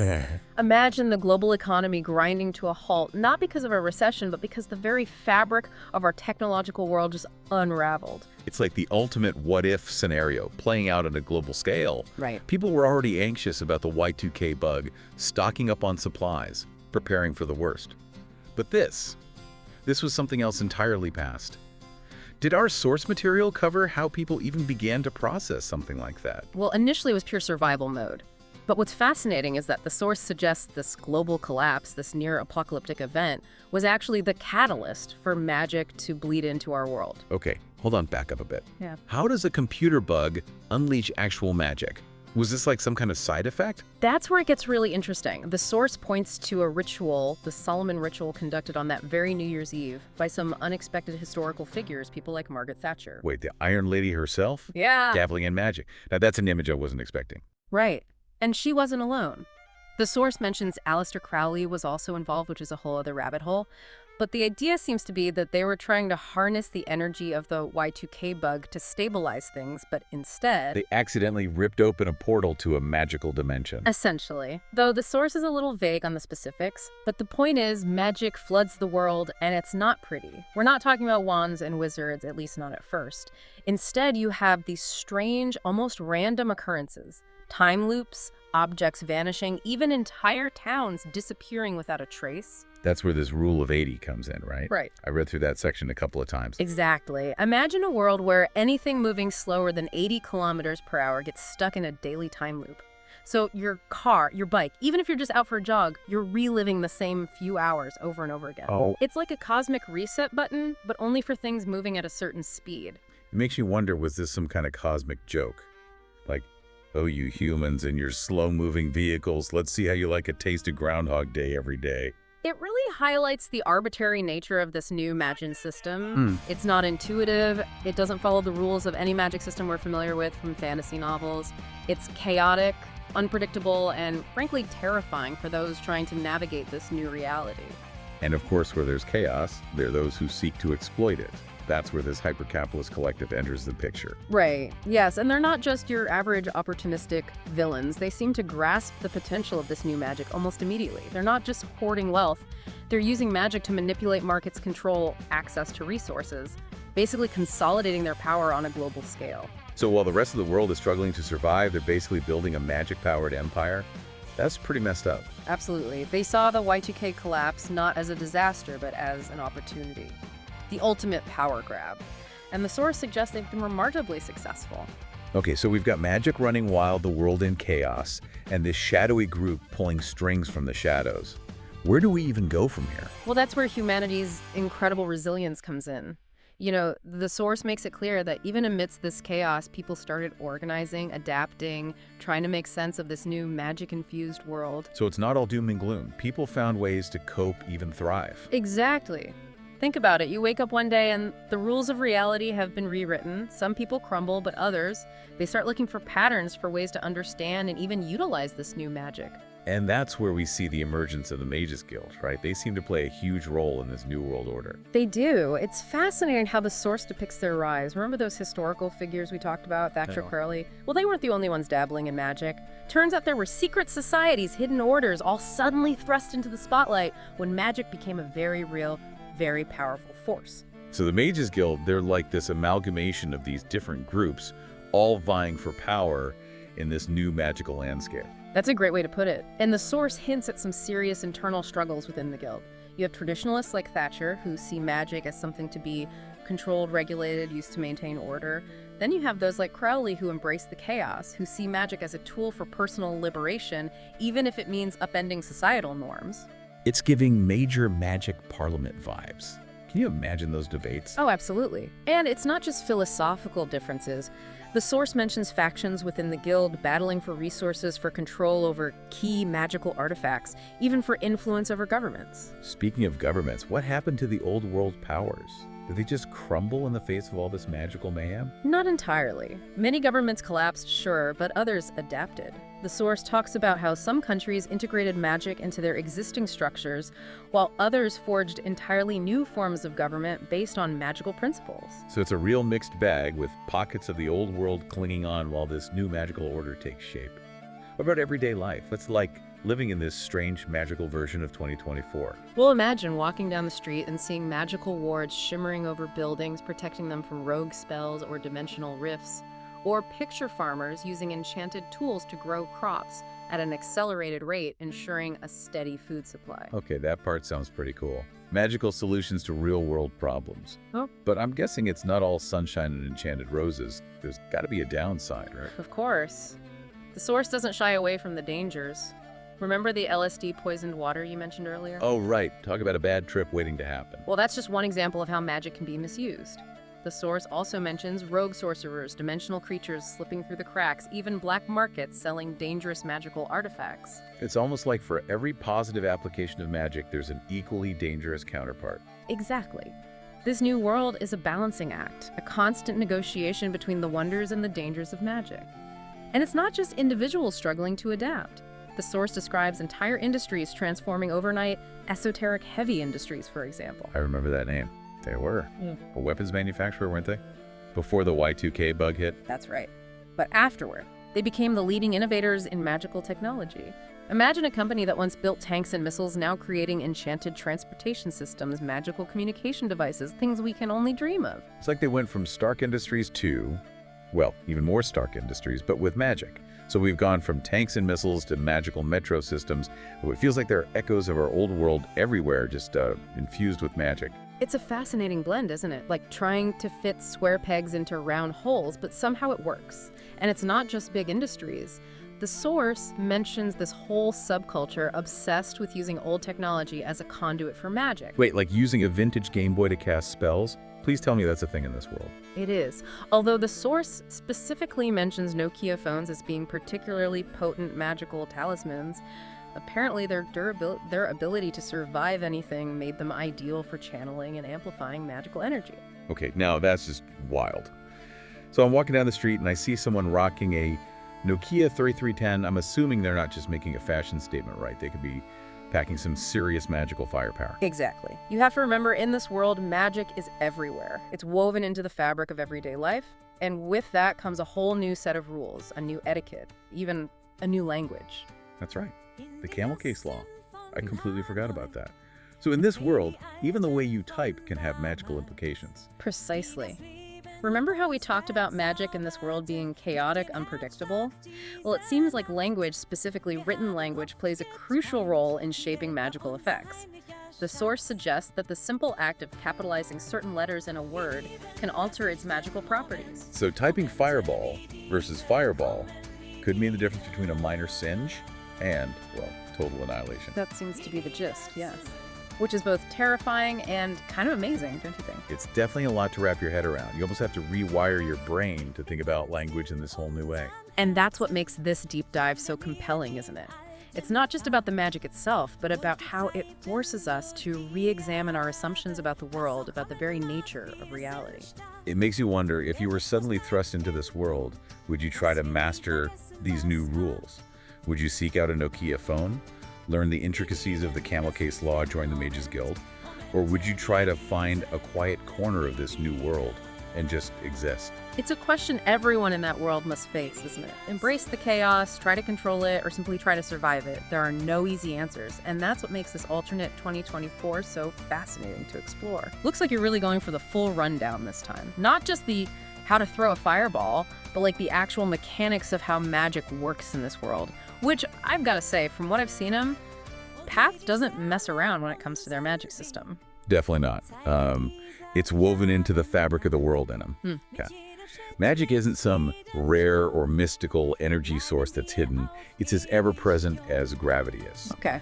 The real challenge, and this is something your sources highlight really well, is learning to actually access it. So it's less about finding magic and more about understanding it. Yeah. That's pretty cool, but are there rules? I mean, is it just anything goes, or are there like limitations, dangers, a magical rule book somewhere? Yeah, there's definitely not anything goes. You know how your sources mention those 3 core principles that govern magic? Intent, ritual, and language, and arcane energy. Yeah, the ground rules. Yeah. Yeah, let's break those down. They're super important, regardless of whether you want to like conjure a simple flame or manipulate time. Right. Those 3 principles are always there. So first up, intent. Seems pretty straightforward, but I'm guessing it goes a bit deeper than just wishing really, really hard for something to happen. It's more like your willpower is the fuel. It's the driving force behind the spell. So if you're a mage with a scattered mind, you're full of doubt, or you're fearful, you're going to find that your magic is going to be DOA.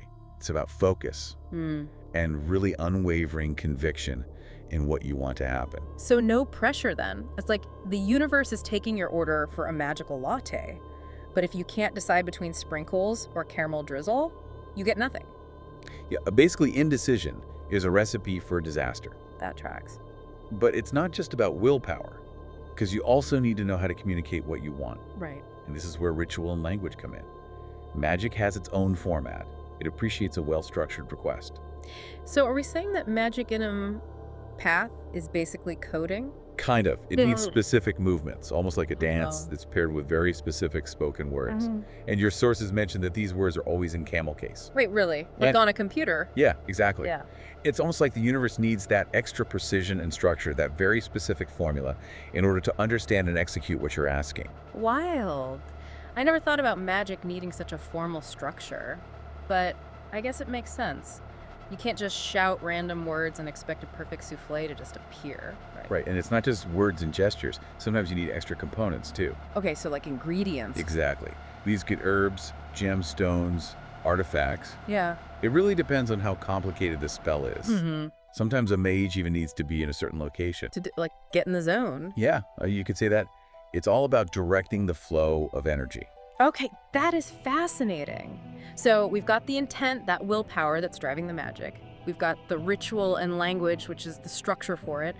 But what about the actual power source? Like, you can't just conjure fire out of thin air, can you? Or can you? Well, you kind of can, but it comes with a price. Oh, okay, I was gonna say. And that's where arcane energy comes in. Right. It's the lifeblood of magic. And it's this potent, ever-present force that fuels everything. So it's everywhere. Yeah, but that doesn't mean that it's unlimited or that there aren't consequences if you use it. What happens when a mage taps into that? You have to be careful. Think of it like nuclear energy, super powerful, can be used for good or bad. In em.Path, if you draw on arcane energy recklessly, it's really bad. Like you want to grow a flower and you accidentally cause an earthquake. Okay, so not ideal. So mages really need to learn to harness and channel this energy responsibly because it's powerful stuff. Magic in em.Path is not for the faint of heart. I'm getting that impression. Definitely no. It's not just about like learning the spells. You really need to understand this power that you're dealing with. Yeah. But let's get into the good stuff. What can you Yeah. do with magic? That's my favorite question.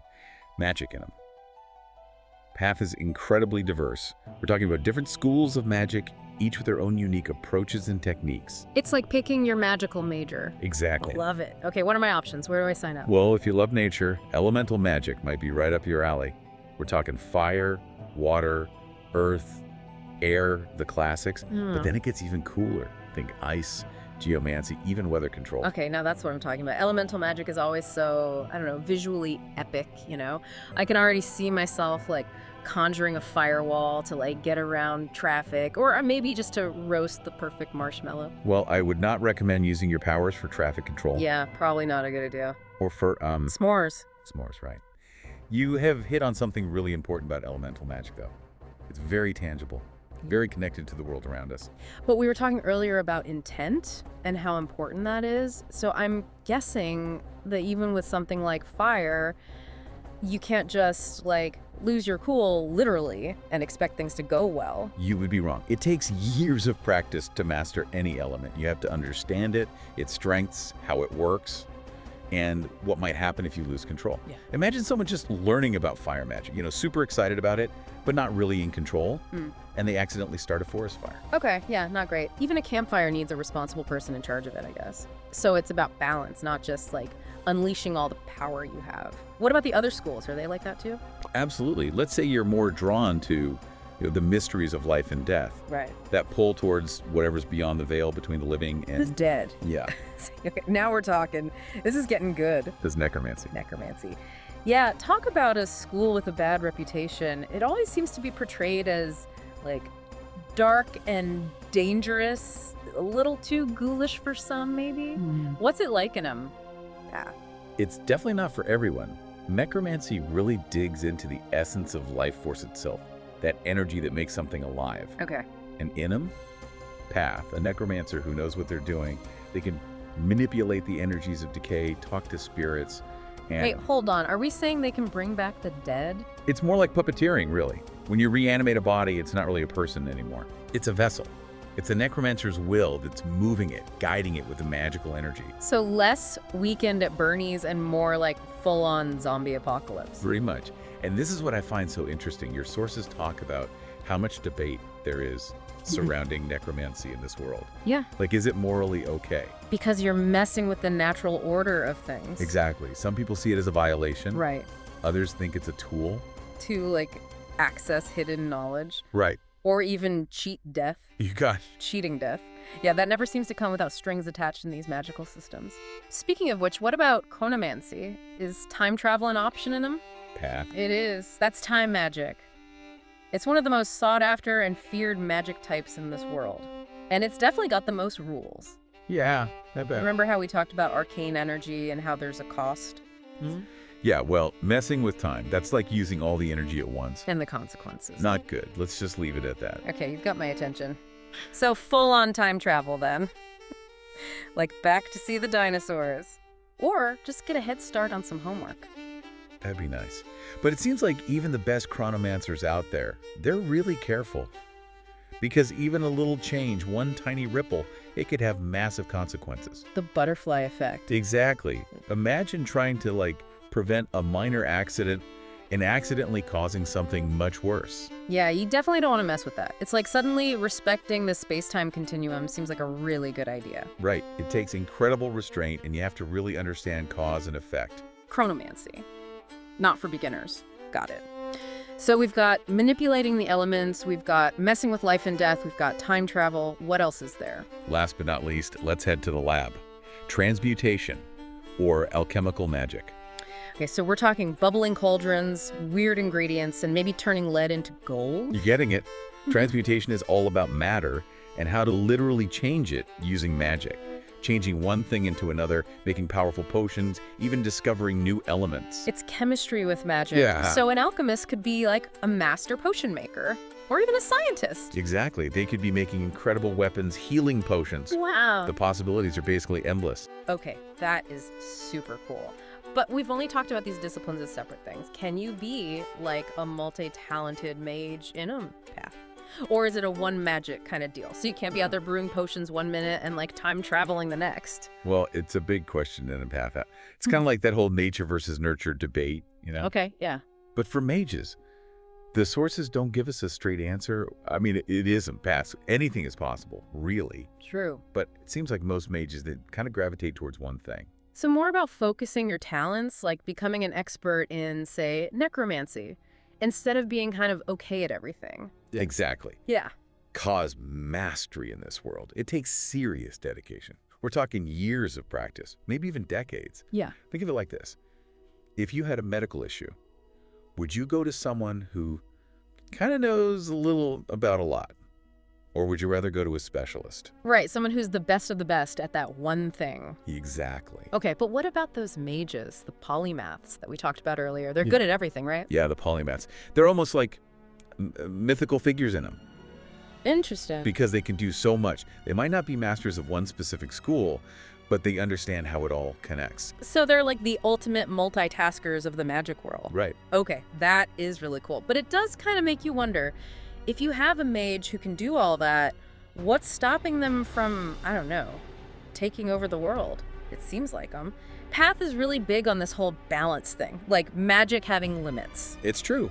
The creators of them, Path knew that people would want to abuse magic if they could. And let's be real, who wouldn't want to try? Right.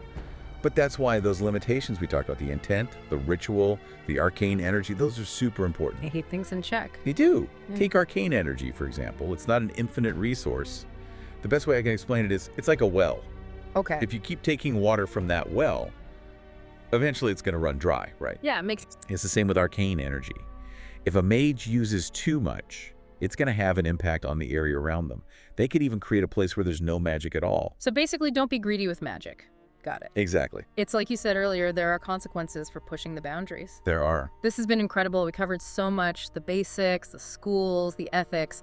It really makes you think about them in a whole new light, you know? It's amazing how much depth there is to this magic system, right? Totally. Trying to understand the Mages Guild today without acknowledging the squishing. It's like, well... Like trying to make sense of a book with half the pages missing and written in a language you only kind of remember from that one weird dream, you know? Exactly. So, ready to dive into this fascinating mess. Absolutely. I, for one, want to know more about these Thatcher loyalists. Ah, yes, the loyalists. They're all about control, order, especially when it comes to magic. You could say they inherited that from Lady Thatcher herself. Didn't she have something to do with that whole Solomon ritual thing? I feel like I should know more about that. Well, imagine trying to stitch the very fabric of reality back together with, raw magic. That was the Solomon ritual. And it was Lady Thatcher who argued for a controlled, measured approach. Because the alternative was... Oh, total dimensional collapse. Just a slight chance of that. Right. So the loyalists got their start by saving the world. Sounds like a good origin story. They see magic as something that needs a firm hand. Like, I suppose a bit like a government controlling access to, say, dangerous resources. Makes sense on the surface. But of course, not everyone's a fan of big government, or I guess big magic. Which brings us to, I'm guessing, the Crowley traditionalists. Ah, the traditionalists. They're all about embracing the wildness of magic. Think of them as the explorers, the adventurers. They follow Aleister Crowley's philosophy, you see. So, less rule books, more, let's light some incense and see what happens. That's one way to put it. They believe that magic is a path to enlightenment, something to be experienced, not just studied and controlled. Which I imagine puts them at odds with those control-happy loyalists. Constantly.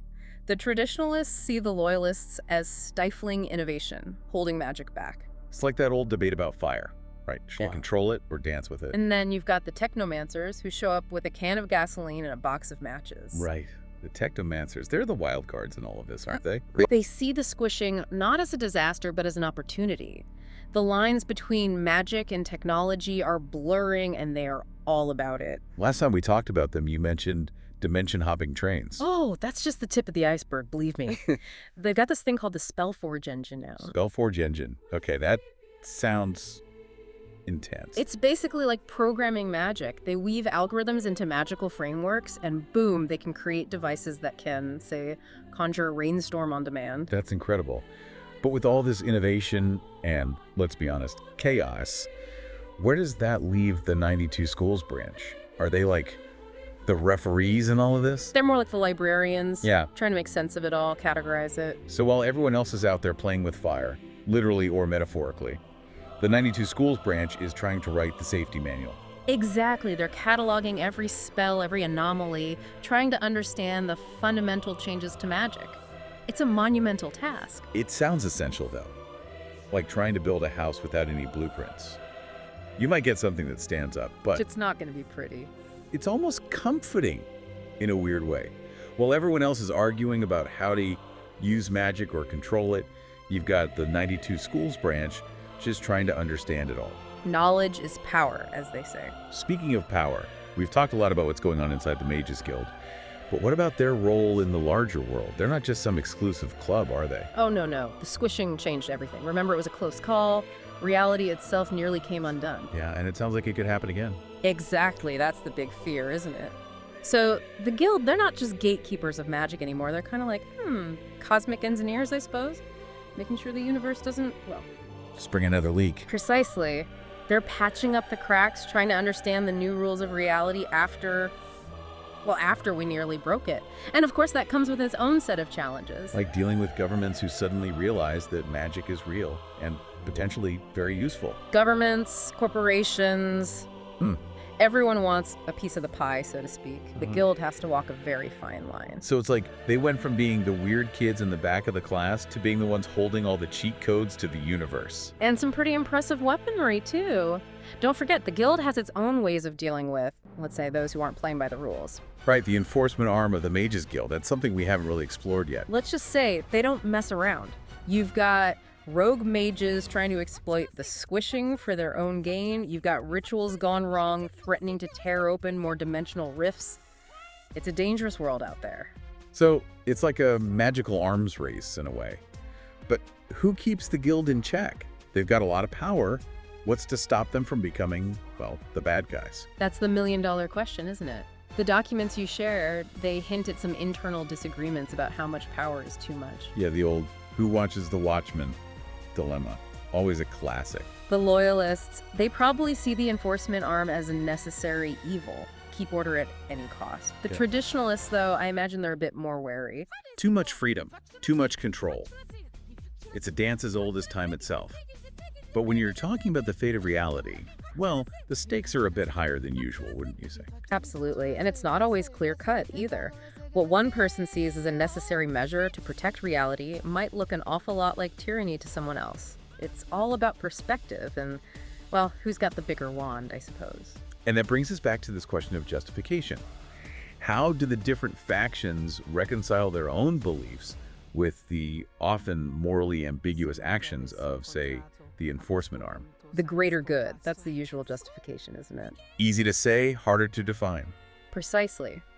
And when you're dealing with forces that can literally unravel the universe, well, the lines get blurry very quickly. Yeah, the greater good. It's one of those phrases that gets tossed around a lot, but when you really think about it, They can get pretty scary pretty fast. exactly. And I imagine that feeling's amplified when you're dealing with, magic that can reshape reality. We like to think we have a good grasp on morality, ethics, but then you throw in things like interdimensional travel and, well, suddenly it's not so simple anymore. No, it's not so simple. But it is fascinating. We've covered a lot of ground here, but if we had to pick just one thing, what's the most important takeaway for understanding the Mages Guild today? Honestly, it's not that different from understanding ourselves, magic, technology. They're just tools. Tools that can be used for good or ill. Exactly. It all comes down to the people wielding those tools. The guild, it's not this monolithic force. It's more like, I don't know, like a microcosm of society itself. With all its factions and differing viewpoints. Right. You've got the loyalists, all about order and control. And then you've got the traditionalists who say, hey, let's not forget the wonder, the mystery of it all. And then you have the technomancers just blowing everyone's minds with their crazy inventions. Don't forget the librarians, trying to keep up with all of it. Right, of course. The 92 Schools branch. Trying to make sense of the chaos. But that's not so different from what we're trying to do in our own world, is it? Every day we're confronted with new technologies, new ethical dilemmas. Who gets to control this knowledge? We're talking about the Archive Foundation. Yeah, this is a deep one. You guys sent us some files about this group, and let me tell you, this is some next level stuff. We're talking about the underbelly of the internet, the stuff most people don't even want to think about. It's like they took all our anxieties about privacy, about information overload, and turned it up to 11. Exactly. Imagine, like, one day, the entire internet just crashes. And I don't mean like your Wi-Fi is down. I mean every single bit of data, every private message, every government secret, everything just becomes completely public. That's basically what happened, right? With that Omnilex thing back in 2002. Exactly. The Omnilex breach, people forget about that, but it was huge. Total digital meltdown. And from what these documents suggest, it wasn't just that information became accessible. Something broke. Yeah, and whatever broke, it never quite got fixed, did it? Not exactly. Yeah. More like it evolved. Or maybe mutated is the better word. And out of that chaos, that's where the Archive Foundation comes in, right? Right. Now, before the Omnilex breach, they were just this small group, kind of like digital librarians. Remember archive.org? Oh, yeah. The Wayback Machine. I used to use that to look at old versions of websites, just out of curiosity, like digital archaeology. Right, exactly. Preserving history. But after Omnilex, their mission changed. It became a lot bigger, more ambitious, or maybe more like they realized the true scope of what they'd stumbled onto. So they went from being digital archivists to, what would you call them? It's almost like they became digital crusaders. They decided that the only way to fix the internet, to make it safe, was to make everything public. No more secrets. It's exactly radical transparency. And that's where things get really wild, because the internet they were dealing with wasn't just your grandma's Facebook page anymore. It had become something else, something bigger, the hypernet. Okay, now we're getting into some real X-Files territory here. Right. Imagine a network of information so vast, so deeply intertwined with reality itself, that it's not just about ones and zeros anymore. We're talking about alternate dimensions, parallel universes, all connected through this web of data. So it's not just about like leaked emails and government secrets anymore, right? We're talking about ancient grimoires, lost technologies, maybe even other realities. And the Archive Foundation, they're the ones who figured out how to navigate it. They became the gatekeepers of the hypernet. Which, when you think about it, is a pretty terrifying amount of power. Oh, absolutely. So we're talking about a group that basically controls access to, well, everything, right? I mean, the entire hypernet, all of its secrets. How do they even begin to organize something like that? That's what I thought too. It's almost inconceivable, right? But these documents, they paint a very specific picture. Yeah. We're not talking about some loose-knit group of hackers. This is an organization, Yeah. very structured, very hierarchical. Like a corporation. Almost. Yeah. But with elements of, well, something else, something a bit more forceful. Okay, so who's calling the shots? Who's at the top of this pyramid? The Supreme Archivist Council. They're the ones who set the agenda, who decide what gets out and what doesn't. And they operate from a place called, get the Vault. The Vault. Seriously? No joke. Sounds like something out of Bond film, doesn't it?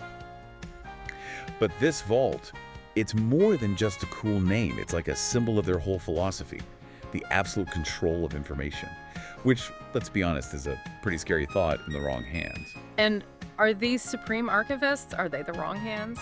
That's the billion-dollar question, isn't it? But to answer that, we need to look at how the Archive Foundation actually operates. And from what I can gather, they're divided into 4 main divisions. Like branches of government, or? More like specialized units, each one with a very specific purpose. Okay, so walk me through it. Who are the players in this game of interdimensional information control? Well, first, you've got your data acquisition department. They call it DAD for short. And don't let the name fool you. These guys are the real deal. What do they do? They're the ones going out there and getting the information. Whether it's hacking into a secure server farm or this is where it gets wild. Yeah. They're the ones sending teams into the hypernet itself, into other dimensions, to retrieve lost knowledge. You're serious? They're like interdimensional data pirates. Something like that. Yeah. There's actually a fascinating account in these files about a day team that spent months infiltrating some corporation that was hoarding data on the stock market. Okay, corporate espionage, that I get. But how do you even begin to steal information from another dimension? Your guess is as good as mine. But they found a way. One document mentioned something about negotiating with a sentient data cloud. You're kidding me. They sat down and had tea with this sentient data cloud. Hey, I'm just telling you what the file says. This is unbelievable. And that's just the data acquisition department. We haven't even gotten to the other 3 divisions yet. Okay, hold on. So we've got these 4 divisions, right? And the first one, DAD, they're like the Indiana Jones of data, going on these crazy missions to get their hands on anything and everything. Pretty much. But it made me wonder, reading through these documents, what kind of person joins an organization like that? I mean, it's not your typical 9 to 5, is it? You'd have to be, what, a little bit reckless, maybe even a little bit morally ambiguous. Perhaps, but also incredibly bright, adaptable, able to think on your feet. And the files, they actually mention some of the job titles. And they're interesting, to say the least. Oh, yeah. Like what? Was archivist librarian. Sounds pretty straightforward, right? Except, according to this, those librarians might need to be just as comfortable rappelling into a data center as they are cataloging ancient manuscripts. Wow. So basically, everyone's cross-trained, like a special ops team, but for data retrieval. Exactly. And they have other titles, too. Information security analyst. Now, that sounds like someone who worked at Google or something, right? Yeah, I'd expect them to be, like, fighting off hackers. Which they do. Yeah. But they're also trained in hand-to-hand combat. Just in case they need to defend a data cache from, I don't know, a rival organization. A rogue AI. Wild. You know, for an organization so obsessed with transparency, they've certainly got a lot of secrets themselves. That's the irony, isn't it? They're fighting for a world without secrets, but the way they operate, the things they have to do, well, it's all a bit hush-hush. So where does that leave us? The Archive Foundation, with its noble goal of absolute transparency, seems to have created a world where the lines are even more blurred. It's like they've tipped the scales, swinging the pendulum so far in one direction that we risk losing something fundamental about what it means to be human. It definitely makes you think, how does an organization even become the self-proclaimed guardians of absolute transparency? Well, picture this. It's 2002, right? But instead of dial-up being the biggest tech headache, an AI from another dimension, they call it Omnilex, basically broke the internet. Like, really broke it. We've all heard about data breaches, but this was next level, right? Way beyond. Imagine every password, every private message, every embarrassing online interaction, Oh, the cringe is real. all suddenly public. Total privacy meltdown. So the kind of thing that makes you want to delete your entire online history and move to a deserted island. Pretty much. And out of that digital chaos rose what we now call the hypernet. The internet, but with a dimension-hopping twist. Right. Data started flowing across dimensions, meaning accessing it wasn't just about tech anymore. It required magic, too. Okay, so we've got a dash of digital doomsday, a sprinkle of the arcane. That's when the Archive Foundation stepped in. Yep. They were just this little website back then, archive.org. You know, the one where you can find old GeoCities pages? Oh, yeah. I love that site. Right. Well, after the collapse, they saw the chaos and were like, hold my floppy disk, we've got work to do. And they basically became the digital superheroes, or supervillains, depending on how you see it, of this new world. Exactly. They totally reinvented themselves, dedicated to one thing, making all information public. All information, that's dot bold. That's putting it mildly. These guys are almost cult-like in their belief in radical transparency. So how do they justify such an extreme stance? Their whole thing is knowledge equals power. And they believe no one, not governments, not corporations, no one has the right to hoard it. And they've built quite the operation to live up to that belief, haven't they? They have. Think of it like a four-pronged approach to information dominance. Lay it on me. They acquire the information, preserve it, make it public, and then they have a whole system to police themselves doing it. So basically every base covered. Let's break it down. What's step one in their master plan for open access? First, you got to get the goods right. That's where their data acquisition department comes in, or D-Day, if you're feeling cool. D-Day. I kind of love it. Right. They're the muscle of the operation. We're talking elite hackers, spies, soldiers, the whole 9 yards, and they have clearance to get that data by any means necessary. Okay, hold on. Now that's where things get a little ethically ambiguous. No. A little, but it gets more intense. I bet it does. Yeah. So who are these data warriors? Give me the rundown. Imagine this. They have these data snipers who can infiltrate any system from anywhere. And then there are the field agents who do the, shall we say, more hands-on work. Okay, so we're talking Mission Impossible, but for classified files and top secret recipes. Exactly. But they don't just snag the data and call it a day. They've got to store it somehow, right? Which is where things get even more interesting, right? Because this is the Archive Foundation we're talking about. They don't exactly strike me as the filing cabinet type. You know it. That's where the Knowledge Preservation Division struts in the KPD. They're the ones making sure all that data doesn't just disappear into the digital ether. Right. But forget dusty libraries and boring old archives. What are we talking about here? Think high-security bunkers. Seriously. Like librarian ninjas guarding the secrets of the universe. Pretty much. They've got librarian sergeants who can handle ancient artifacts and fight off attackers all in a day's work. Okay, now I'm picturing a whole movie montage. Right. And the truly dangerous stuff, like world-ending level dangerous. Yeah, that stuff. That's locked away in the vault, guarded by these mysterious figures known only as Vault Masters. Nobody messes with the Vault Masters. Nobody. So they've snagged the data, they're guarding it like it's the Holy Grail, what's next? Well, it's not very transparent if they just keep it all locked up. Yeah. I mean, isn't the whole point to make this information public? Exactly. And that's where the Public Transparency Unit steps in the PTU. Their whole job is just making all this stuff public. You got it. No matter what it is, no matter how sensitive it might be, they release it. Even if it's dangerous, no filter at all. Nope. They run checkpoints too, both in the real world and in the hypernet, where people are forced to reveal their data. Seriously. Forced. What happens if you refuse? Well, let's just say you don't want to find out. Okay, then moving on. So we've got data pirates, librarian ninjas, transparency police who's keeping an eye on these guys. Right, because they can't exactly be above the rules, can they? Exactly. Oh, that's where it gets really interesting. That's where their internal compliance unit comes in. Internal compliance that has a nice, harmless ring to it. Don't let the name fool you. These are the guys who make sure everyone in the Foundation follows the rules. What kind of people are drawn to a job like that? Let's just say you do not want to end up on the wrong side of an erase team. A race team. That sounds ominous. Ominous is putting it lightly. We're Yeah. talking about people who can make you disappear. Like, completely wiped from existence. Okay, so maybe not so harmless after all. And isn't it a little ironic? I mean, this whole organization is dedicated to radical transparency, but they're out here operating with this level of secrecy. It's the moral dilemma at the heart of the Archive Foundation, isn't it? Because where do you draw the line? On one hand, you've got the fight for transparency, Yeah. for everyone to have access to information. And on the other, you have privacy, individual rights. Right, and they're out here playing judge, jury, and sometimes even executioner. Exactly. And the best way to understand that dilemma is to look at one of the most defining and controversial events in their history, the Coca-Cola incident. Okay, the Coca-Cola incident, it rings a bell, but refresh my memory. What went down?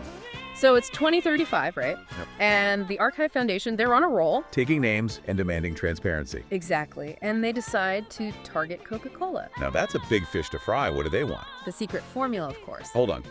They wanted the recipe for Coke. Why? I mean, I get transparency and all, but that just seems like a recipe for chaos. Right, but they weren't doing it for profit. They actually said, this is a direct quote, "Humanity deserves to know what's in their sugary drinks." Bold move. I bet Coca-Cola wasn't too thrilled at that. You can say that again. They went ballistic. So what happened? Did the foundation back down? Are you kidding? This is the Archive Foundation we're talking about. They went full digital vigilante, hacked right into Coca-Cola's servers, and leaked the formula online for everyone to see. Wow, talk about making a statement.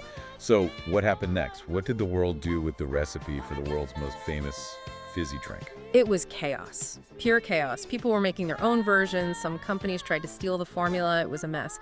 But the bigger question was this a win for transparency or a total overreach? I bet that debate is still raging today. Oh, absolutely. It really threw a wrench in the whole conversation about intellectual property. You know, some people saw it as a victory, like the little guy sticking it to the corporate giant. David and Goliath, but with more data breaches. Exactly. But then others saw it as a dangerous precedent, a slippery slope.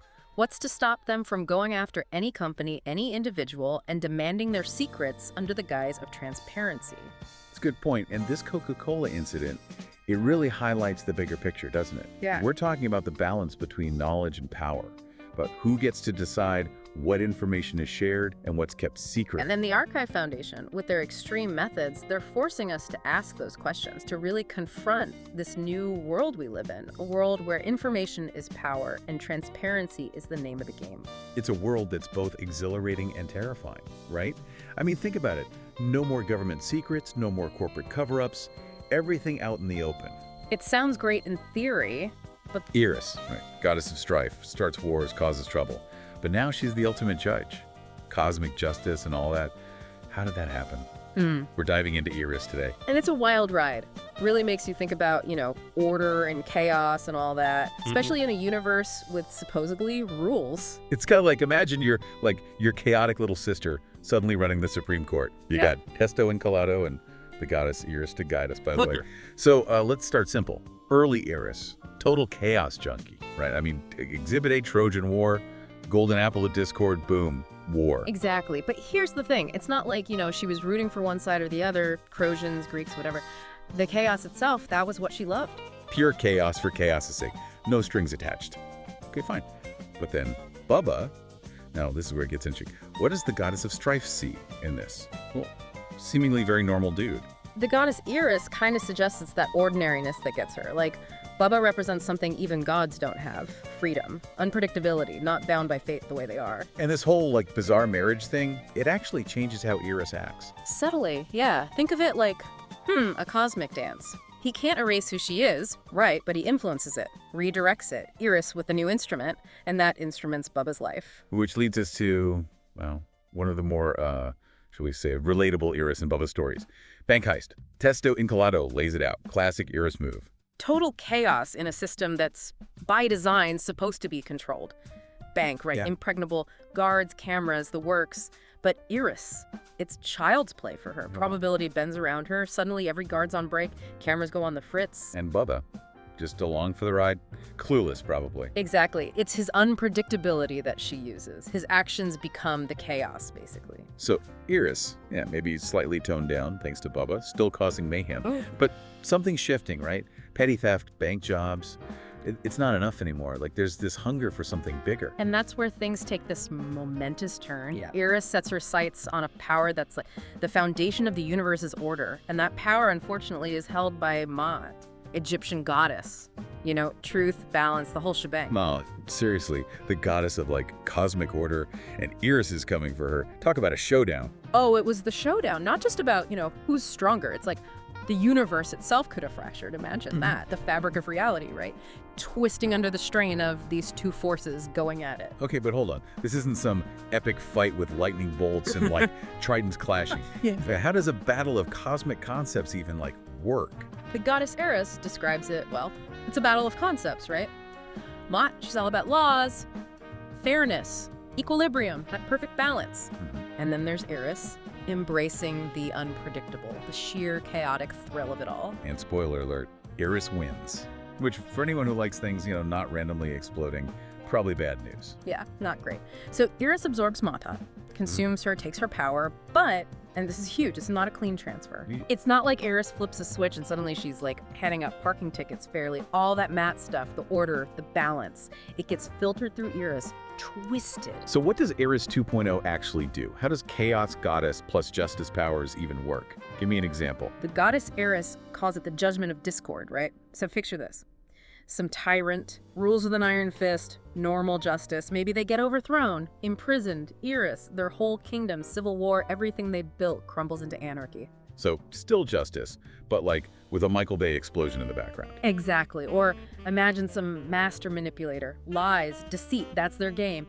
Iris, their lies. They unravel. Every ally turns on them. It's justice, but it's got that Iris chaos fueling it. And this new reach, this isn't just like messing with Earth or something, right? This is bigger. Oh yeah, the goddess Iris is clear.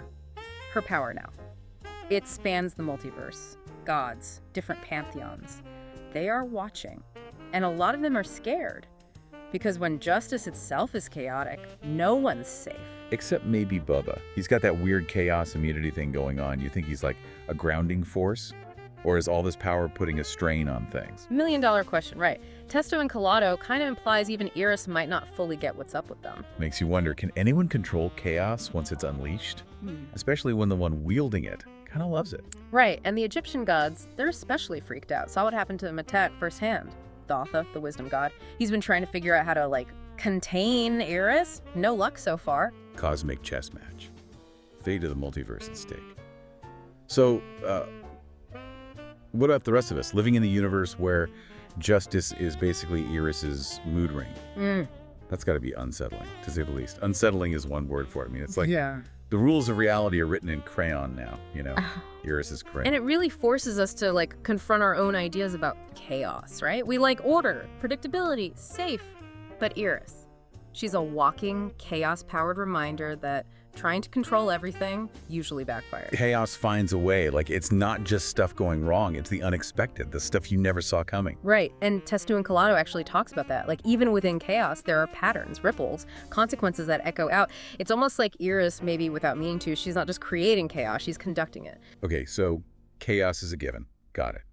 But this whole judgment of discord thing, can we even call it justice? Depends on how you define justice. If it's fairness, balance, eye for an eye kind of deal, then no, Iris's justice is about consequences. But those consequences, chaotic, unpredictable, rarely what anyone's expecting. So less gavel slam and more like cosmic karma with a prankster streak. The goddess Iris literally calls it justice served with a side of chaos, which, knowing Iris, tracks. Started a war over a fruit basket. Makes sense. But there's this idea, right, that by trying to make everything perfectly ordered, predictable, maybe we make ourselves more fragile. Like a little chaos. Maybe that's how we grow. Adapt. Remember, we're not actually in charge. Exactly. Embrace the unexpected, right? Those curveballs life throws could be opportunities in disguise. Like that saying, life is what happens when you're busy making other plans. Except in this case, it's Iris making the plans. And they're written on, like, a napkin Yeah. in a hurricane. Pretty much sums it up. But really, that's maybe Iris's biggest lesson. This is a universe where justice is chaotic. Order, disorder, they're always in motion. Learning to navigate that. That's how we don't just survive, but actually thrive when things don't go according to plan. Which is pretty much always. Words to live by, seriously. So next time life throws you a curveball, remember Iris, don't fear the chaos, try to understand it. And hey, maybe a little dose of cosmic weirdness is exactly what you needed all along. Ever heard the one about oil, like being sentient? Sentient oil? Yeah, like it's, I don't know, alive. And maybe even like pulling the strings of human civilization. Okay, now that's a new one. It's a wild theory, we'll give you that. Well, what I find interesting is this isn't just some internet conspiracy theory, swirling around the deep web. It's actually rooted in some, academic thought. It blends philosophy, geopolitics, even a little bit of science into the mix. Okay, color me intrigued. Where do we even begin with something like this? Do these theories offer any, like, concrete evidence? Or are we diving headfirst into the deep end of speculation here? Let's start with the idea at the heart of this whole thing. Okay. The concept of oil as this living entity. Okay. Something with its own agenda that goes beyond just being a fuel source. It suggests that oil might be driving conflict, influencing our desires, maybe even shaping the course of history. That's certainly a perspective I haven't considered before. So is there anything in, I don't know, science, any little clues that even remotely support this? That's where it gets interesting. Okay. Crude oil and human blood both contain these things called porphyrins. Porphyrins. Now, there's a word I haven't heard in a while. Right. They're these organic compounds that are essential for life. In humans, they help create hemoglobin, which carries the oxygen in our blood. Now, here's the part that makes you go, oil has them too. Basically, they're remnants of the ancient organic matter that the oil formed from. Okay. So both humans and oil share this weird chemical similarity. Is that enough to say there's some sort of deep connection, that we're related to oil in a way? That seems like a giant leap. It's definitely a point of contention, but the shared biochemistry is a point that some of these theories use to suggest a deeper connection. Imagine it this way, almost like humans are descendants of oil in a manner of speaking. That's definitely a thought-provoking concept. So we've got this ancient, potentially sentient oil, and then us, humans, possibly connected to it in ways we never imagined. Where does this connection lead us? Well, here's where Cyclopedia in particular goes down a rather, I'd say, dark and unsettling path. It presents oil not just as a life giver, but as this, what they call, necromantic entity. Wait, are we talking about zombies now? Not zombies, Okay. but the term points to a connection with death and decay. Oil, as we know, is formed from the breakdown of ancient life. So there's this inherent link to death from the very beginning. But Cyclopedia goes a step further. It suggests that oil thrives on conflict and societal collapse, almost as if chaos and decay are what allow it to thrive. That is a bit of a dark turn, isn't it? And a little unsettling, if I'm being honest. Yeah. But how would that play out in the real world? Think about the Middle East. Okay. Always been about more than just the oil reserves there, hasn't it? The region has been a center of conflict for centuries. The Cyclopedia would have us believe this constant conflict. It isn't just about nations vying for control, but that it's oil itself, this entity exerting its influence. Like it needs that conflict to survive. So these wars over oil, they could actually be orchestrated by oil itself. That's a new take on, saying, fighting for oil. As wild as it sounds, that's the core argument. Imagine oil, this ancient entity playing this cosmic game of chess, using humanity as its pawns. Wow. And it might not be limited to war. Okay. The rise and fall of empires, the global economy, even climate change. Some proponents of this theory see these events as expressions of oil's will. Now I can start to see why this theory is often met with skepticism. However, there's no denying that it's a very compelling narrative. It's like this grand, most terrifying story that we're all caught up in. Where do we go from here? Let's delve into some specific examples of how this will of oil is believed to be playing out in the real world. You mean beyond the whole Middle East as a global conflict zone idea? Exactly. Cyclopedia posits that oil's influence is far more subtle and pervasive than we realize. Let's consider the very idea of petropolitics. Okay. Now, we usually think of that as countries competing for control of oil, right? But what if it's oil itself that's manipulating those political realities? Okay, now that is a mind-bending thought. But are there any concrete examples of this, or is it all theoretical? Let's take the rise and fall of empires, for example. Okay. Think about the British Empire.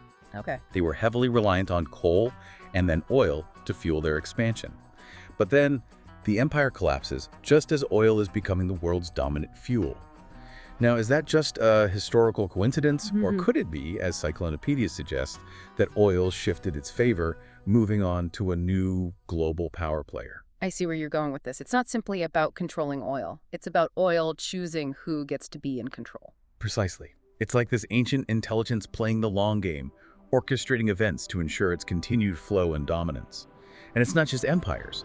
Think about the rise of multinational corporations, the global shift towards consumerism, all fueled by oil. Yeah, I'm starting to get the picture. And this is where it starts to get really unsettling, because if this theory is even partially true, then all our efforts to control oil to manage its impact might be pointless. Because we're not just grappling with a simple resource, we're dealing with something far more powerful, far more intelligent. And potentially far more dangerous than we can comprehend. This is giving me a lot to think about, folks. But before we go too deep down this rabbit hole of sentient oil and global conspiracies, let's step back for a moment. Right. It's important to remember that these theories, while thought-provoking, are ultimately just that, theories. Absolutely. And as with any theory, they're meant to be examined, questioned, and yes, even challenged. Because for all the talk about Cyclonopedia and sentient oil, there are plenty of alternative explanations for the events we've been discussing. Okay, so let's play devil's advocate for a bit. What are some of the counter-arguments to this whole oil as a puppet master theory? Well, for starters, it depends heavily on interpreting historical events through a very specific lens. Right. Just because there's a correlation, for example, between the rise of oil and the rise of an empire, doesn't necessarily mean there's a direct causal link. Right. Correlation doesn't equal causation. That's something we always remind our listeners about. Exactly. And while the porphyrin connection is interesting, it's a long way from proving some kind of ancestral link between humans and oil. I mean, we share genetic material with all sorts of life forms on this planet. Doesn't mean we're descended from bananas or mushrooms, right? Although a world ruled by sentient mushrooms does sound interesting, to say the least, but I get your point. There are other ways to interpret this evidence. Precisely. And let's not forget the whole idea of oil as this malevolent entity intentionally driving conflict. It's a very dark and cynical view of the world. And one that could easily lead to a sense of hopelessness. Because if we're all just puppets dancing to the tune of this ancient oil monster, then what's the point of trying to change things, right? And that's a dangerous trap to fall into. Because even if these theories hold some truth, even if oil does exert some level of influence, it doesn't mean we're powerless. Exactly. We still have free will. We have the ability to make choices and shape our destiny. That's crucial to remember, no matter how strange or unsettling things get. Absolutely. Human history is a tangled web of events. It's tempting to want to simplify it, to say, oh, it's all down to some ancient oil monster pulling the strings. But that might be oversimplifying things a bit. Agreed. Yeah. We might not be pawns in some grand oil conspiracy, but this conversation certainly throws a new light on things. It really does. Even if we completely disregard this idea of sentient oil, there's no escaping this reality. Well, our relationship with oil, it runs much deeper than mere economics. right. It's intertwined with the very fabric of our civilization, for better or for worse. You're right. And it makes you think about those choices you mentioned earlier. Yeah. If oil has had such a profound impact on shaping us, is it even possible to break free from its grasp, even if it isn't consciously controlling us? Now that's the million-dollar question, isn't it? And I'm not sure there's a simple answer to that. You're telling me. Yeah. But hey, that's what these deep dives are all about, right? Yeah. Exploring these complex and challenging questions, even if those easy answers are nowhere to be found. Precisely. And this whole discussion, it brings up a crucial point, one that I think often slips under the radar. The incredible power of narrative. Oh, that's interesting. Tell me more about that. Think about it for a second. Even if Cyclonopedia and these other theories are completely off the mark, the fact they exist, the fact that people are drawn to these narratives, well, that says something about us, doesn't it? So you're saying even if the theory itself is flawed, the fact it resonates with people, that holds a deeper meaning. Exactly. It reflects our anxieties about things like climate change, conflict, even our place in the world. These theories, whether intentionally or not, they tap into our primal fear of the unknown, of forces that are beyond our control. And let's face it, when you're talking about something as potent and essential as oil, the idea of forces beyond our control can be pretty terrifying. This is the stuff that fuels our cars, our homes, basically our entire way of life. Precisely. And that's why I believe these theories, while unsettling, hold a certain value. They force us to confront these deep-seated fears and anxieties about our reliance on oil. This substance that, let's be honest, we arguably don't fully understand. Okay, I'm starting to see where you're coming from here. It's less about whether oil is actually sentient and more about what these theories reveal about our own relationship with it, right? You've hit the nail on the head. It's like holding up a mirror and forcing us to confront our anxieties, our fears, even our aspirations for the future. And perhaps, just perhaps, that self-reflection can be a catalyst for positive change. Even if that change is as simple as becoming more conscious of our consumption habits and the impact we have on this planet. I'd say that's a pretty valuable takeaway from all of this. Whether oil is truly a malevolent entity or simply a crucial resource, one thing remains clear. We need to start treating it with a lot more respect than we have been. I couldn't agree more. So, as we wrap up this discussion, where does that leave us? We've journeyed through this fascinating theory of sentient oil, poked a few holes in it, but also, and I think this is important, we've gained a deeper appreciation for the power of storytelling and the complex relationship we have with oil, this substance that shapes so much of our world. And perhaps it serves as a good reminder that even in this age of science and reason, there's still room for a sense of wonder, for awe, even for a healthy dose of fear about the unknown. I like that. Keeps things interesting, wouldn't you say? It certainly does. Though I have a feeling I'm going to look at my gas tank a little differently from now on. Maybe with a newfound sense of respect, or at least a touch of cautious curiosity. After all, there might be more to oil than meets the eye, right? Who knows what secrets this black gold holds? You know what? You're right. It's funny. We started this deep dive talking about oil as this potentially malevolent force, but I'm actually sitting here feeling this strange sense of kinship with it. Kinship. Now that's an interesting turn. Tell me more. Well, just think about it for a moment. We've been talking about this shared porphyrin connection, this idea that oil might be this ancient life force in some way. And yeah, maybe it's a stretch to claim we're related, But it does make you ponder our place in the grand scheme of things, doesn't it? exactly. If we, even for a moment, entertain this idea that oil is this ancient, powerful entity, doesn't that, in a way, make us its descendants? And if so, how different are we really? Both humans and oil are driven by this inherent need to consume, to expand, to leave our mark on the world around us. It's a humbling thought for sure, to think that we might not be as special as we'd like to believe, that we're just one expression of this much vaster, much older force at play in the universe. Absolutely. Yeah. It makes you wonder, if oil does possess some form of consciousness, what does it think of us? Does it see us as its offspring, as parasites, or as something else entirely, something we can't even begin to comprehend? Those are questions we might never have the answers to, but the very act of asking them, of trying to see the world from this unfamiliar perspective, well, it opens up these new avenues of thought and possibility. You're absolutely right. Even if we reject the notion of sentient oil entirely, the simple fact we've had this conversation means something. It shifts our perspective, makes us more aware of the interconnectedness of all things, and the profound impact we have on this planet. And hopefully it encourages us to move forward with more, I'd say, more wisdom, with humility in everything we do. I wholeheartedly agree. So as we wrap up, what's the key takeaway for our listeners? Should we be looking at our gas tanks with this mixture of terror and awe? Should we start prepping for the oil apocalypse? I think the takeaway here isn't, I don't think it's about stocking up on canned goods or digging underground bunkers or anything like that.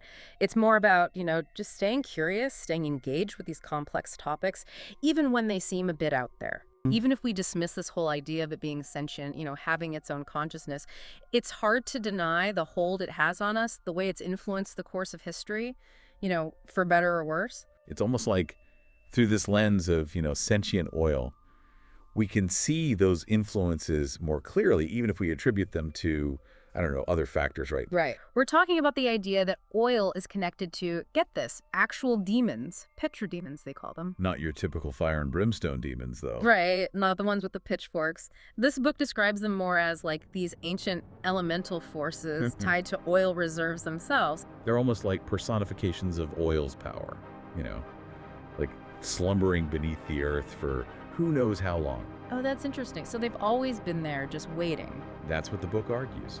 It says that back in the day, way back, these petrodemons were part of these huge elemental wars.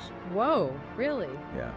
But eventually they were subdued, forced into this deep sleep as the earth cooled and all that.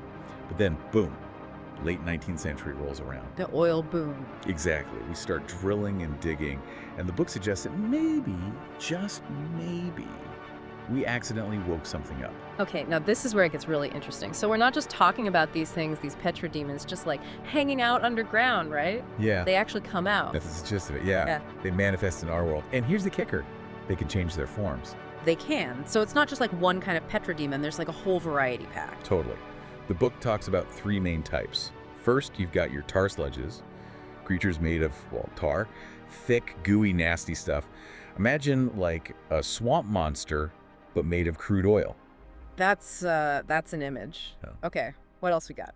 Then there are the smoke horrors. Now, these guys are all about messing with your head. Hallucinations, paranoia, you name it. They appear as these plumes of black smoke. So not just physically scary, but mentally too. Exactly. And the book says they often pop up near oil fires, which is, you know, a bit on the nose. A bit too real. What's the third type? Burning wraiths. They're the big bads. Thankfully super rare, but they can cause some serious damage. Massive explosions, the whole shebang. So we're not just talking about oil spills anymore. This is like disaster movie stuff. That's just it. What if some of these disasters aren't just accidents?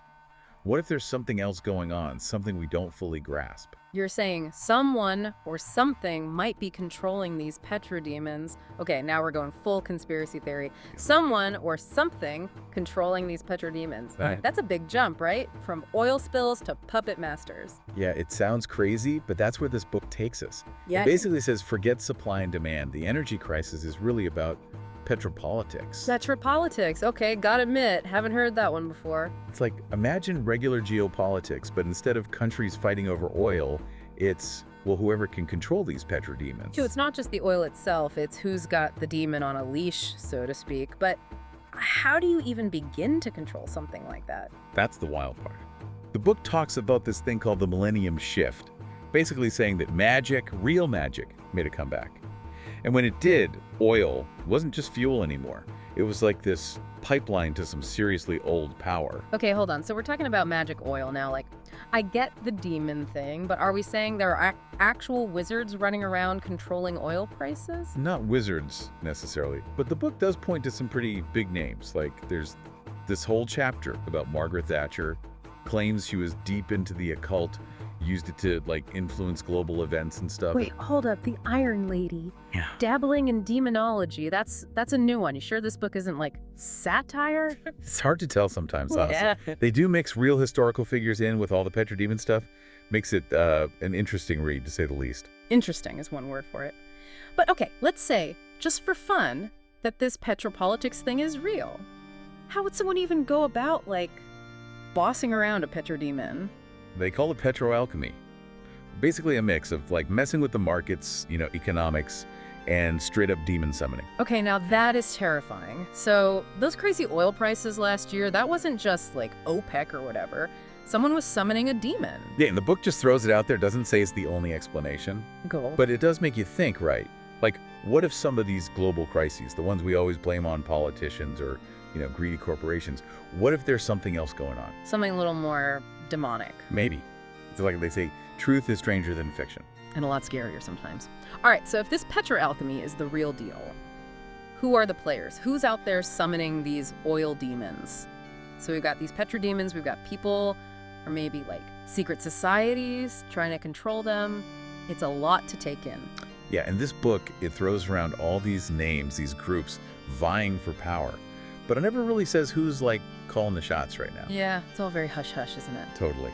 Although they do mention this one group, the Hyper-Capitalist Collective or something like Oh, that. Hyper-Capitalist Collective. That sounds like something out of a bad Bond movie. Right.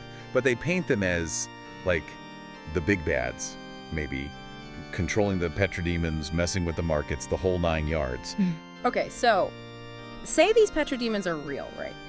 And oil, that's how we get to them, that's how we mess with them. But what happens as we move away from oil? Renewable energy, all that. Do the petrodemons just, like, fade away? That's the million-dollar question. And the book, it doesn't really have a happy answer. It basically says, as long as we're still using oil, even a little bit, those petrodemons, they're still in play. So we're stuck, we need oil, but by using it, we're feeding this whole other problem. It's like a, what's that called? A paradox or something. Pretty much. And it makes you look at those, those news stories about oil spills and pipeline fights, and it's like, maybe there's more to it than meets the eye. Right, like that tanker that ran aground last month, that wasn't just an accident, maybe there was some petrodemon shenanigans going on. Who knows, but definitely makes you think. It does. Okay, so we've gone from oil and gas to, like, full-blown demonology today, and I gotta say, this petrodemon theory, it's a lot. It really makes you question everything, doesn't For it? sure. If petrodemons, the guardians of black gold, you're right, maybe the energy crisis, it's not just about what's in the ground, but who or what's guarding it. So, next time you're at the pump, paying those crazy prices, maybe, just maybe, spare a thought for the petrodemons. Goblins, right. You think you know, but there's always more to the story. Always. Today we're diving deep into not just one, but 2 whole goblin civilizations, hidden in plain sight. Kind of blows your mind. It really does, and we're going to break it all down, how these civilizations came to be, the clashes, the adaptations, all of it. Our guides for this deep dive, 2 incredible sources. Yeah. Guide to Earth Goblins and Testo Encolada. So let's start with the goblins a little closer to home, shall we? Turns out the Soviets might have been the first to stumble upon them.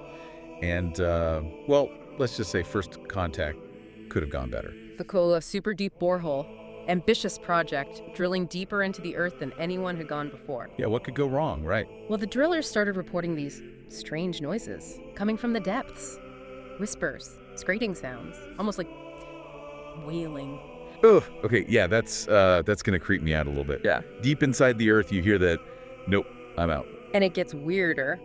At 12 kilometers down, they hit this massive cavern full of life, an entire ecosystem hidden away. And at the center of it all, goblins. Not your fairy tale kind, I'm guessing? Not at all. These were the Nagulka, those from below, as they call themselves. Organized, strategic, and, well, let's just say they weren't thrilled to have their home disturbed. Can't really blame them. Someone starts drilling into your basement unannounced, you're gonna be a little picked off. So what happened? Let's just say the Soviets may have accidentally kickstarted the Nagulka's campaign to reclaim what they saw as their territory, particularly in Scandinavia. And this is where things take a turn. Because according to Guide to Earth Goblins, in the middle of all these incursions, these Nagulka, they discover black metal music. Specifically, the Norwegian band Mayhem. Yeah, mayhem. Intense. But for the Nagulka, it went beyond just liking the music. Really? It was like they connected with something primal in it, saw it as a form of worship almost.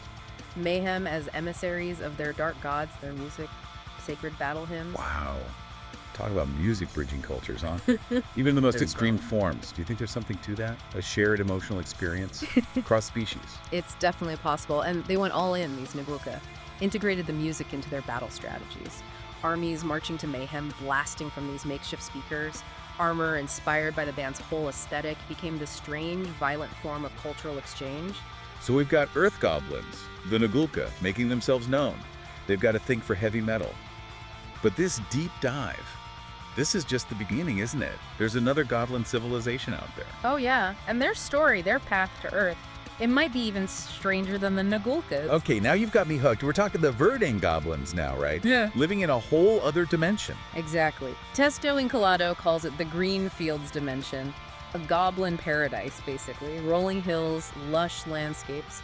They'd created this utopian society in their technology, light years ahead of anything we've seen. Not just like sharpened sticks and mud huts then. Think dimensional travel, biomagical engineering, the works. Biomagical engineering, that's what, manipulated genetics? Or is it even more out there? Yeah. Imagine genetic engineering, but on a scale and with a finesse we can barely fathom, seamlessly woven into their natural world. But here's the kicker. They hit this point. A point of incredible advancement. Utopian society, technology mastered. And then the Great Regression. The Great Regression. They just ditched all that incredible tech. Why? What would make them do that? It's the question, isn't it? A real head-scratcher for even the most seasoned goblin scholars. Here you have a society at the peak of their game, right? Utopia, tech mastery, the whole 9 yards. And then poof, back to basics. Just like that. Abandoned their cities, left their advanced knowledge to gather dust, embraced a simpler life, primitive even. Wow. That's, I don't know, kind of profound when you think about it. They walked away from everything we strive for. Makes you wonder, what did they know that we don't? Was it a choice? Or was there something else going on? Theories abound, of course. Some say a cosmic threat, like they realized, uh-oh, we've gone too far. Others lean towards a philosophical shift, like a conscious rejection of that life. Unsustainable, maybe. Even harmful in their eyes. So they either knew something we don't about the dangers of, well, us, basically, or they hit a point where tech was holding them back. It's like a cautionary tale almost. A message about our own obsession with progress. But we can't forget, these Verdan goblins, they weren't exactly living in a vacuum when this whole dimension merging thing went down. Ah, yes, the squishing. Not so much a cosmic fender bender, more like a multiversal pileup. 92 dimensions, including our Verdan goblins' green fields, all mashed up with Earth. Chaos doesn't even begin to cover it. Okay, yeah, trying to picture that. Just broke my brain a little. So the Verdan goblins, right, chose a simpler life. Suddenly they're tossed onto a planet they don't know, already got his own set of rules, not to mention the Nagulka, who, let's be honest, probably weren't laying out the welcome map. Quite the culture shock, to say the least. That's an understatement. So what happened when these two worlds collided? Did they, throw down? Or was there some attempt at, being civil? That, my friend, is the million-dollar question. And the answer, as is often the case with goblins, is a bit more complicated than you might think. Complicated how? Give me the details I need to know. Well, picture this. You've got the Nagulka, used to lurking in the shadows, keeping to themselves down in their underground bunker. They see these Verdan goblins popping up on our radar and think, easy targets. Fresh meat for the mosh pit. Pretty much, yeah.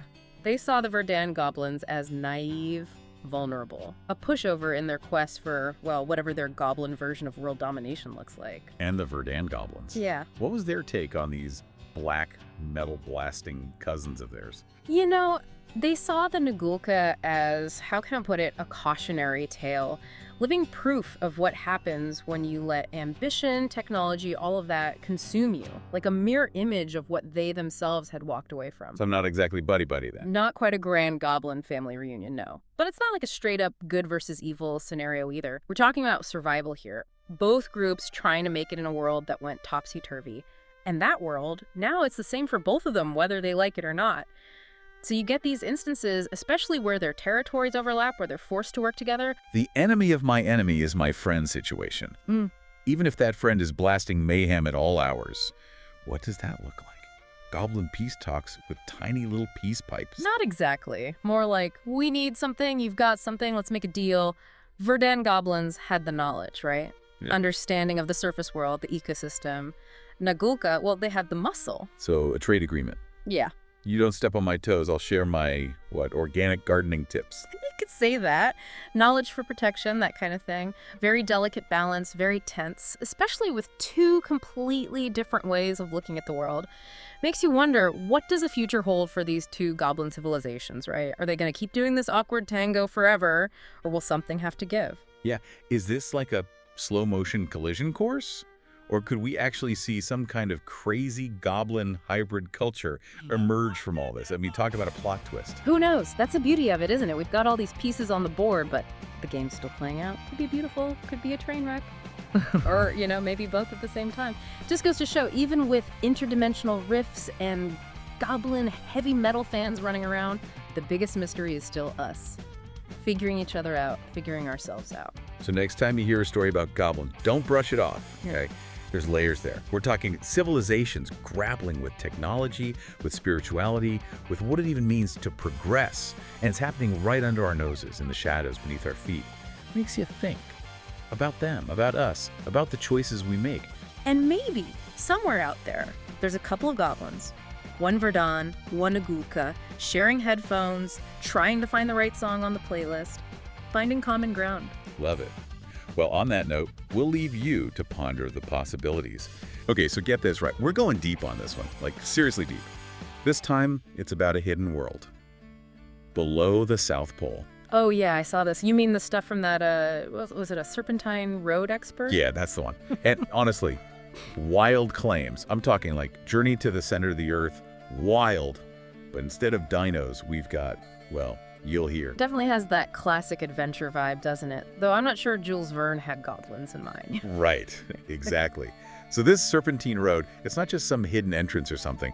Our experts claiming it's a whole network. Tunnels spiraling down from the pole, going deeper and deeper. They even mention ancient runes on the walls. Can you believe that?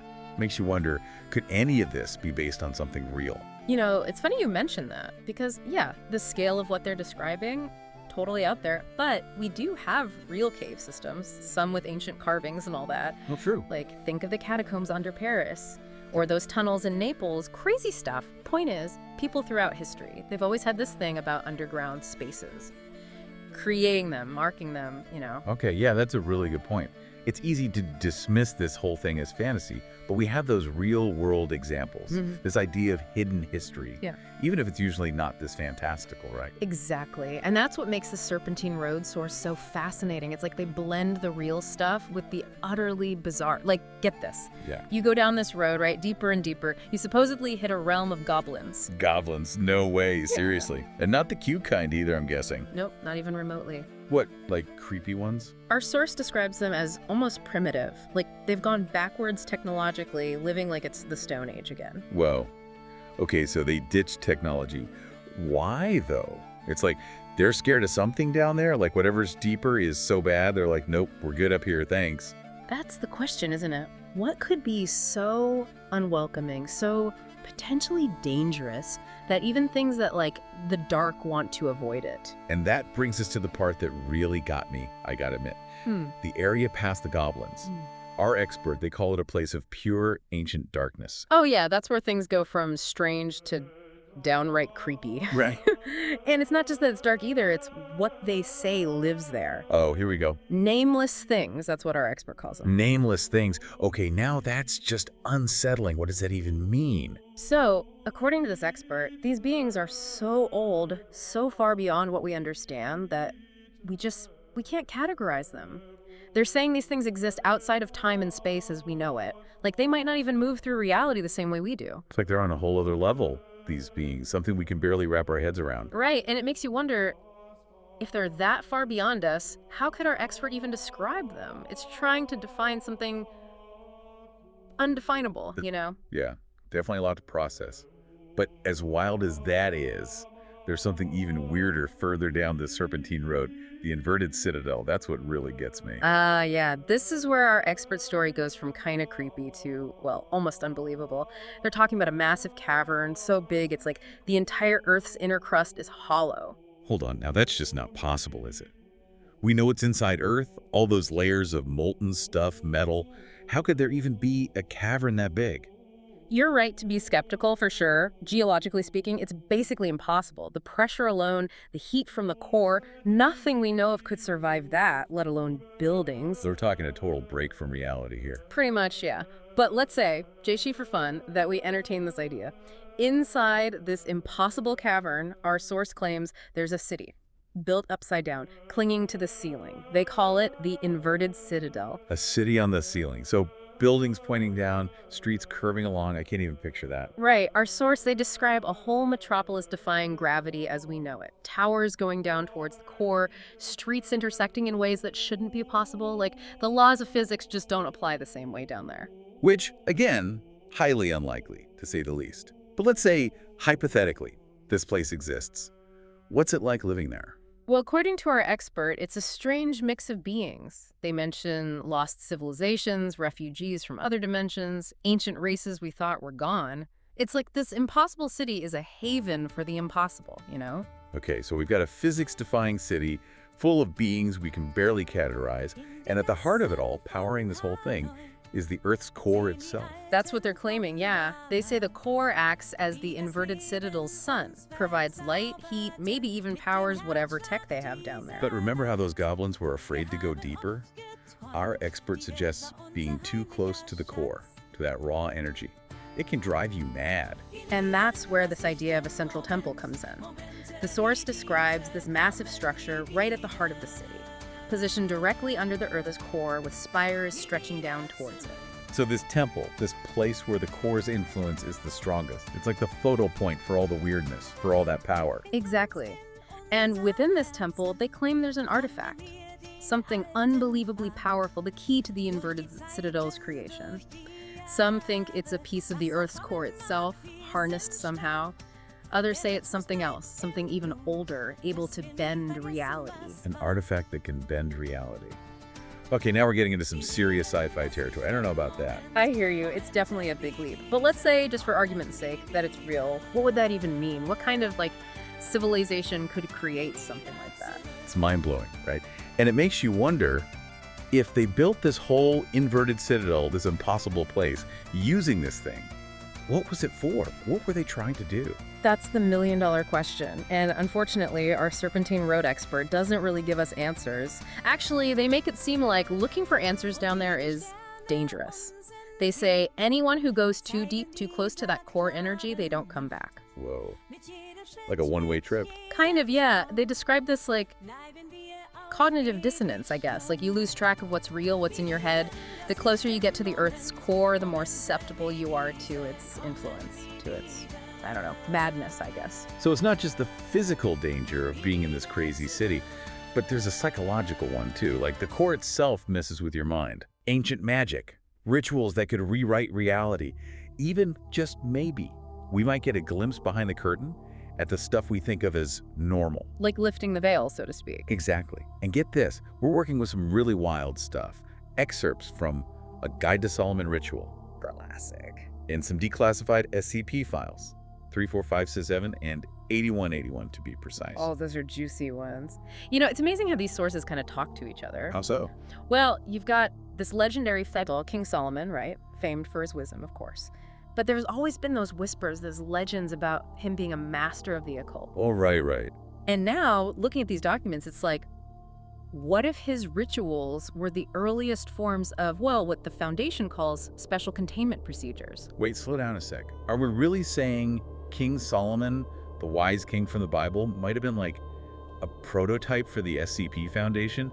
That's wild. It's a pretty compelling idea, isn't it? Think about it. Solomon's supposed ability to bind demons, to craft those powerful artifacts. Like that Ring of Solomon everyone's heard of. Exactly. Now classified as SCP-8181-KEY1, by the way. But the point is, it all points to someone who understood the need to control anomalous forces, to keep a lid on things. So we're talking about a historical figure, maybe even millennia ago, who was grappling with the same stuff the Foundation deals with today, containing the unexplained. That's what it looks like. And that's where the Guide to Solomon Ritual gets really interesting. It lays out all these incredibly complex workings, rituals. Rituals for what, exactly? Well, there's one that really jumps out, SCP-3457, also known as the Rite of Solomon. It's basically a two-parter, with the potential to, and this is no exaggeration, rewrite the rules of magic itself. Hold up, rewrite the rules, as in change how reality itself works. Yeah. At a fundamental level. That's the gist, yeah. See, the first part, it's all about creating a demiurge. What now? A demiurge. Think of it as a being of pure magical energy, capable of just unimaginable feats. But, and this is crucial, Solomon didn't just leave it at that. Let me guess, he bottled it up, stuck it in a lamp. Funnier than that. The second part of the ritual, it's about binding the demiurge, controlling it. And he does that with 7 artifacts called Solomon's Keys. Okay, so he makes this incredibly powerful entity, this demiurge thing, but then puts safeguards in place. Yeah. These keys to keep it in check. Smart, but also kind of terrifying. Imagine the level of control someone would have if they could pull that off. Exactly. You're hitting on a crucial point. During the 7th Occult War, the Obscure Corps, they almost got their hands on this, right? Let me guess. They weren't too interested in just keeping it under wraps. Let's just say reshaping reality in their own image was kind of their thing. Imagine the chaos they could have unleashed if they'd succeeded. Whoa. Hold on. The Obscure Corps, they were this close to controlling magic itself. That's chilling. What stopped them? Thankfully, they didn't. Their attempt failed. But it really puts into perspective how important it is to keep some things, some forces in check, Right. And that brings us to something I'm sure you've heard of, the veil. Okay, yeah, the veil. The barrier between the mundane and the anomalous. The thing that keeps the everyday world blissfully ignorant of magic. You got it. But how does that tie back to King Solomon? We're talking about ancient rituals and now like global invisibility shields. That's where these documents get really wild. SCP-8181, it actually details a whole bunch of workings, and they all seem to originate from, get this, Solomon's tomb. No way. Yeah, and they're vital to keeping the veil up and running. Imagine, over 10,000 thaumatological functions, all intricately connected, all working to shield us from something called the Greater Earth. Greater Earth. Okay, that sounds ominous. What is that, like a supercontinent we just haven't discovered yet or something? Think bigger. We're talking about a whole network of interconnected dimensions, each with its own kind of magic, its own anomalous life. Imagine a world where those myths and legends about mystical creatures, magical lands, they weren't so mythical after all. You're saying those stories were based on actual places? Accessible through natural portals even. They were called hyperways. So back in the day, people were just, popping over to other dimensions like it was no big deal. Were there travel brochures? Do they have frequent flyer miles for hyperway travel? You're not far off. The sources suggest that these dimensions, they used to be intertwined with our own. We're talking trade routes between realities, diplomatic missions, even wars fought across dimensions. Whoa, globalization on a whole other level. Yep. But if everything was so interconnected, why seal it all off? Why create the veil, cut ourselves off from all that? Well, as fascinating as this Greater Earth might sound, it was also incredibly dangerous. Unpredictable magic, entities with powers we can barely comprehend. It wasn't all sunshine and rainbows. Yeah, okay, I can see how that might put a damper on things. But shutting off contact entirely seems a little extreme. There had to have been some consequences to that. Absolutely. Imagine severing connections that had existed for centuries. Trade routes abruptly cut off, communities isolated, entire settlements on other planes of existence abandoned. The veil, it brought stability, safety, sure, but it also meant closing the door on a whole world of possibilities. So it's like we traded wonder for security, locked ourselves away from this vast, unknowable something just for the comfort of the familiar. And that's the heart of it, isn't it? Was the price of normalcy worth it? What was lost? What knowledge? What potential is gone? We're talking about rewriting history on a cosmic scale. Whole chapters of human experience just gone, erased.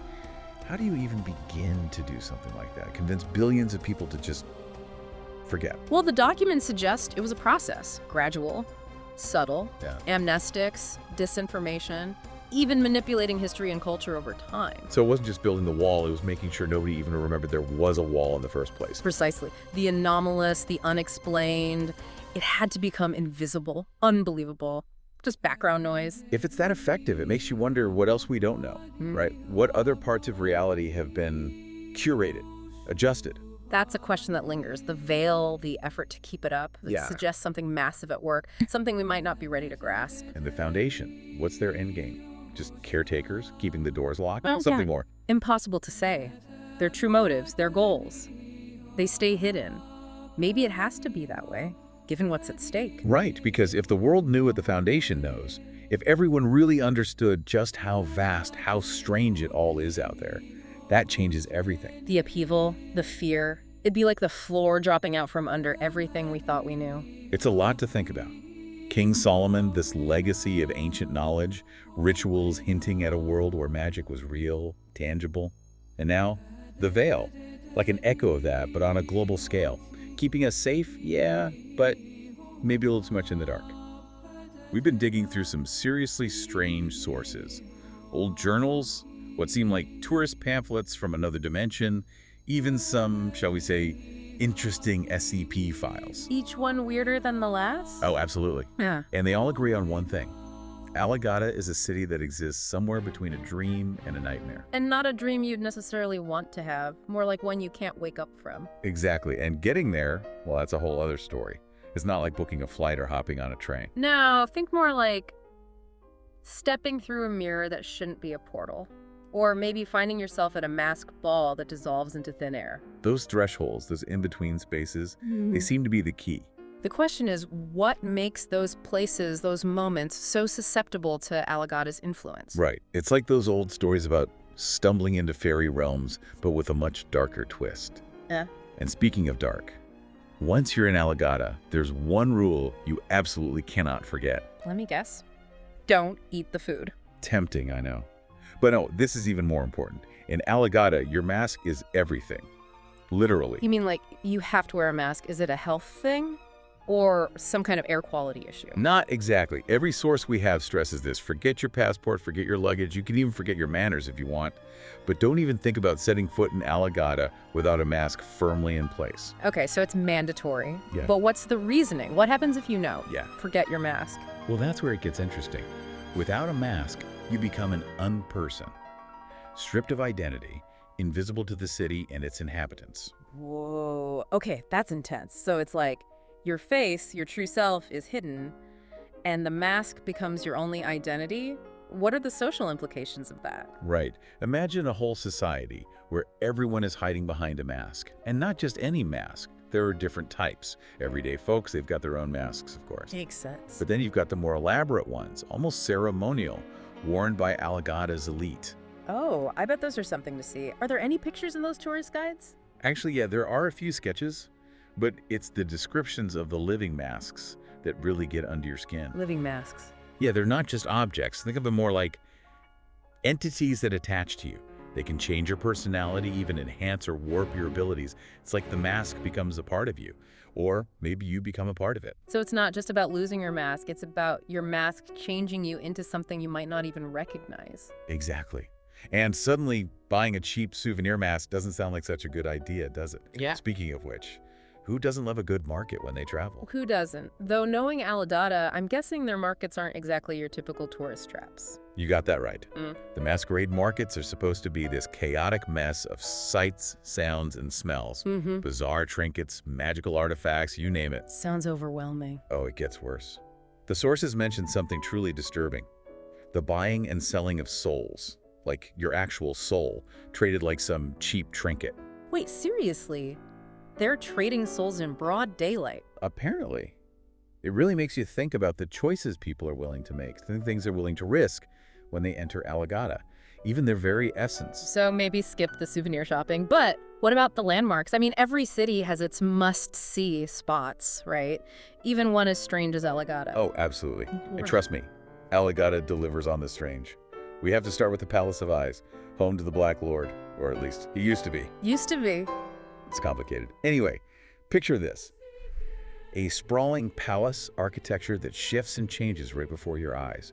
A chaotic blend of styles that could drive you mad just by looking at it. Okay, so maybe not your typical palace tour? Not even close. And inside, well, there's this room called the Hall of Infinite Reflections. Imagine stepping into a hall and seeing infinite versions of yourself. Each one from a different reality, a different path not taken. Wow, that's a powerful image. And more than a little creepy, to see all those different versions of yourself, it would really make you question your choices. Right, and that's just one room. Who knows what else lurks within those ever-shifting walls. So maybe we admire the Palace of Eyes from a safe distance. But a nice leisurely stroll, that's harmless, right? Maybe check out the view from the Bridge of Lament. The Bridge of Lament. Now that name doesn't exactly inspire confidence. What's so bad about a bridge? Well, it's said to be haunted by whispering voices. They tempt you, lure you closer to the edge with promises of lost memories or glimpses into your heart's deepest desires. Always with the temptations. It seems like Aligata really knows how to push your buttons, make you question everything. Oh, definitely. And if whispering voices weren't bad enough, there's always the allure of the endless ball. The endless ball, is that what it sounds like? Basically, it's a party that never ends. A whirlwind of music and dance. But the sources warn against it.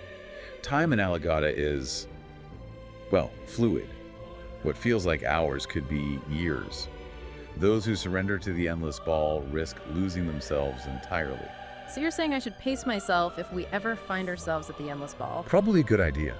But even if you manage to resist the siren call of the party, there are still dangers lurking around every corner. And I'm not just talking about getting lost in the shifting streets. We're talking threats that get under your skin, burrow into your mind.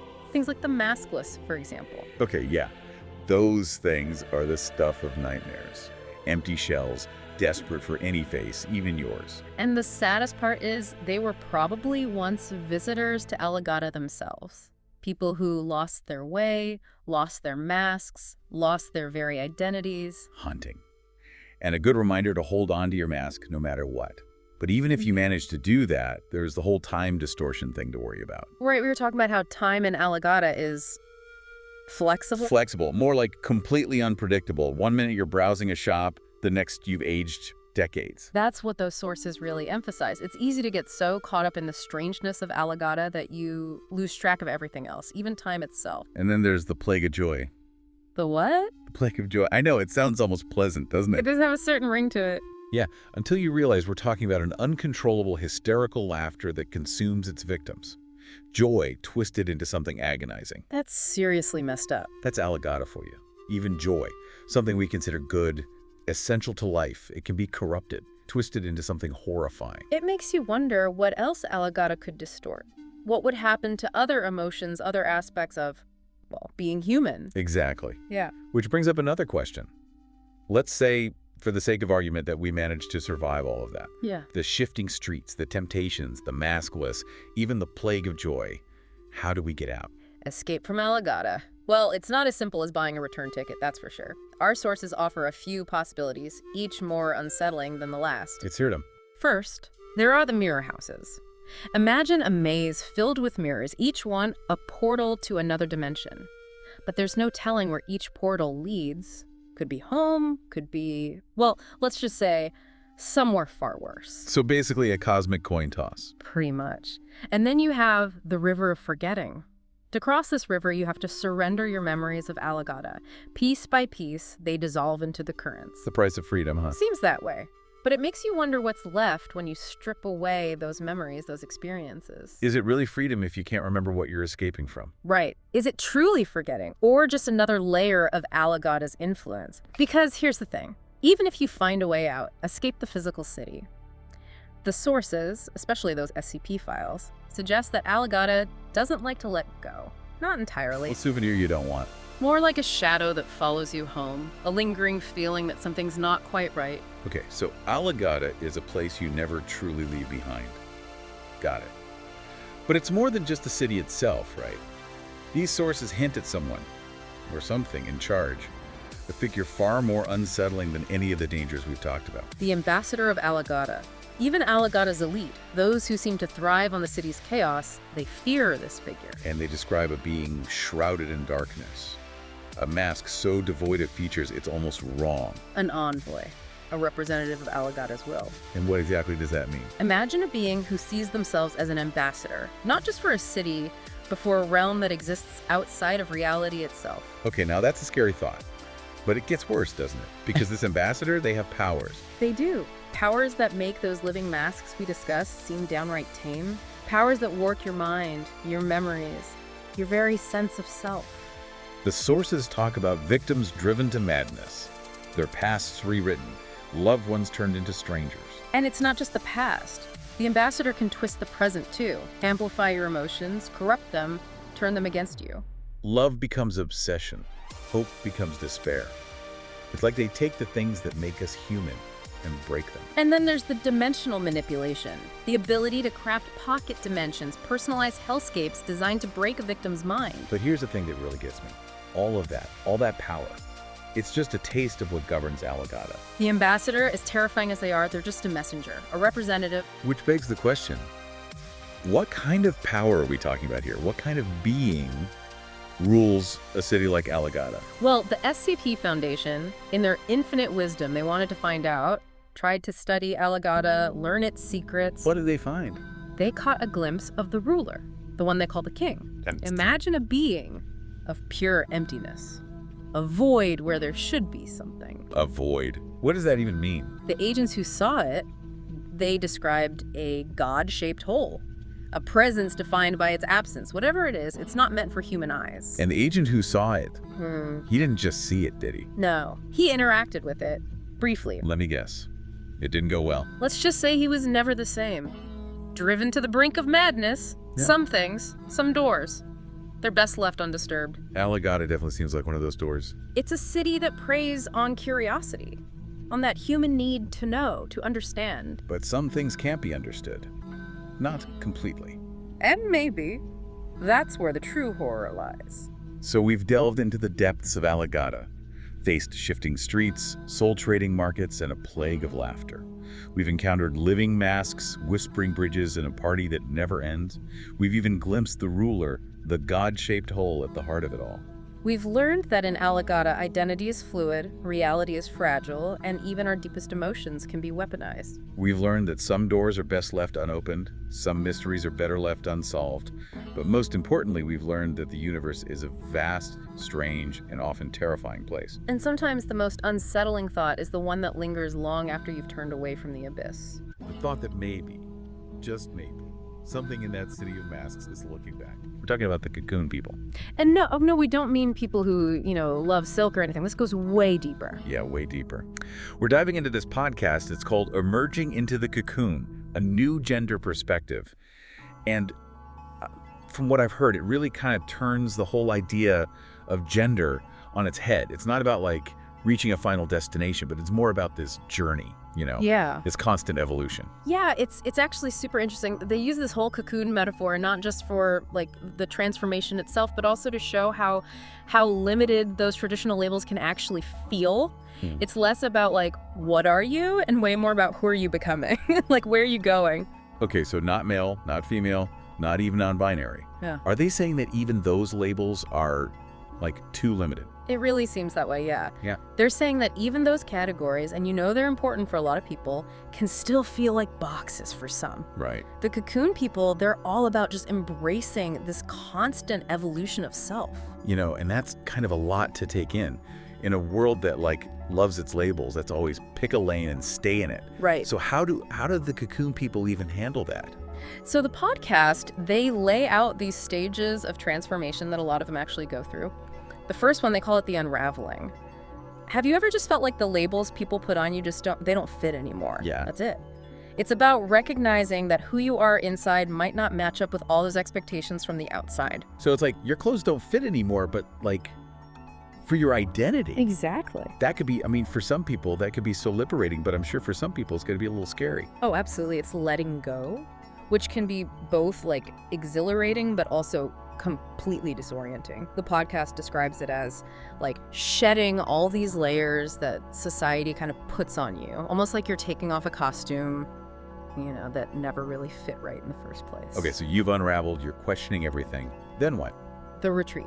Okay. And this doesn't have to mean like, going off the grid or anything, although for some people it might. It's more about making that space on the inside and the outside to just be yourself, no judgment, no pressure to fit in. That really speaks to me, actually. I went on this whole social media detox thing a while back, and it gave me so much space to just be. I can totally see how that kind of retreat that you do on purpose could be so important to like figuring yourself out. Absolutely. It's like giving yourself permission to just explore who you are without all the noise of what society expects, Like that classic thing, right? The caterpillar going into the cocoon. But here's where it gets really interesting. They're saying this isn't about, becoming this perfect butterfly. It's not like the final form. No, it's exactly. It's not about getting to some predetermined like finish line. It's about the constant metamorphosis, the never-ending evolution. And that keeps going even after you come out of the cocoon. And that brings us to the next stage, the chrysalis stage. So imagine, everything seems quiet, but underneath, like a huge transformation is brewing. And that's what it's like for cocoon people. Like inside, there's this huge shift happening in how they see themselves, even if you can't really tell from the outside. Yes. It's about being like comfortable with not knowing. You're not rushing to find all the answers. You're just letting yourself exist in that state of change, There's a great story in the podcast. Someone said this stage felt like learning a new language, but it was the language of their own being. Powerful stuff. Language of their own being. Wow. That's got to be so challenging though, right? Oh. For people who need definitions, who need things to be clear cut. Oh, you're telling me.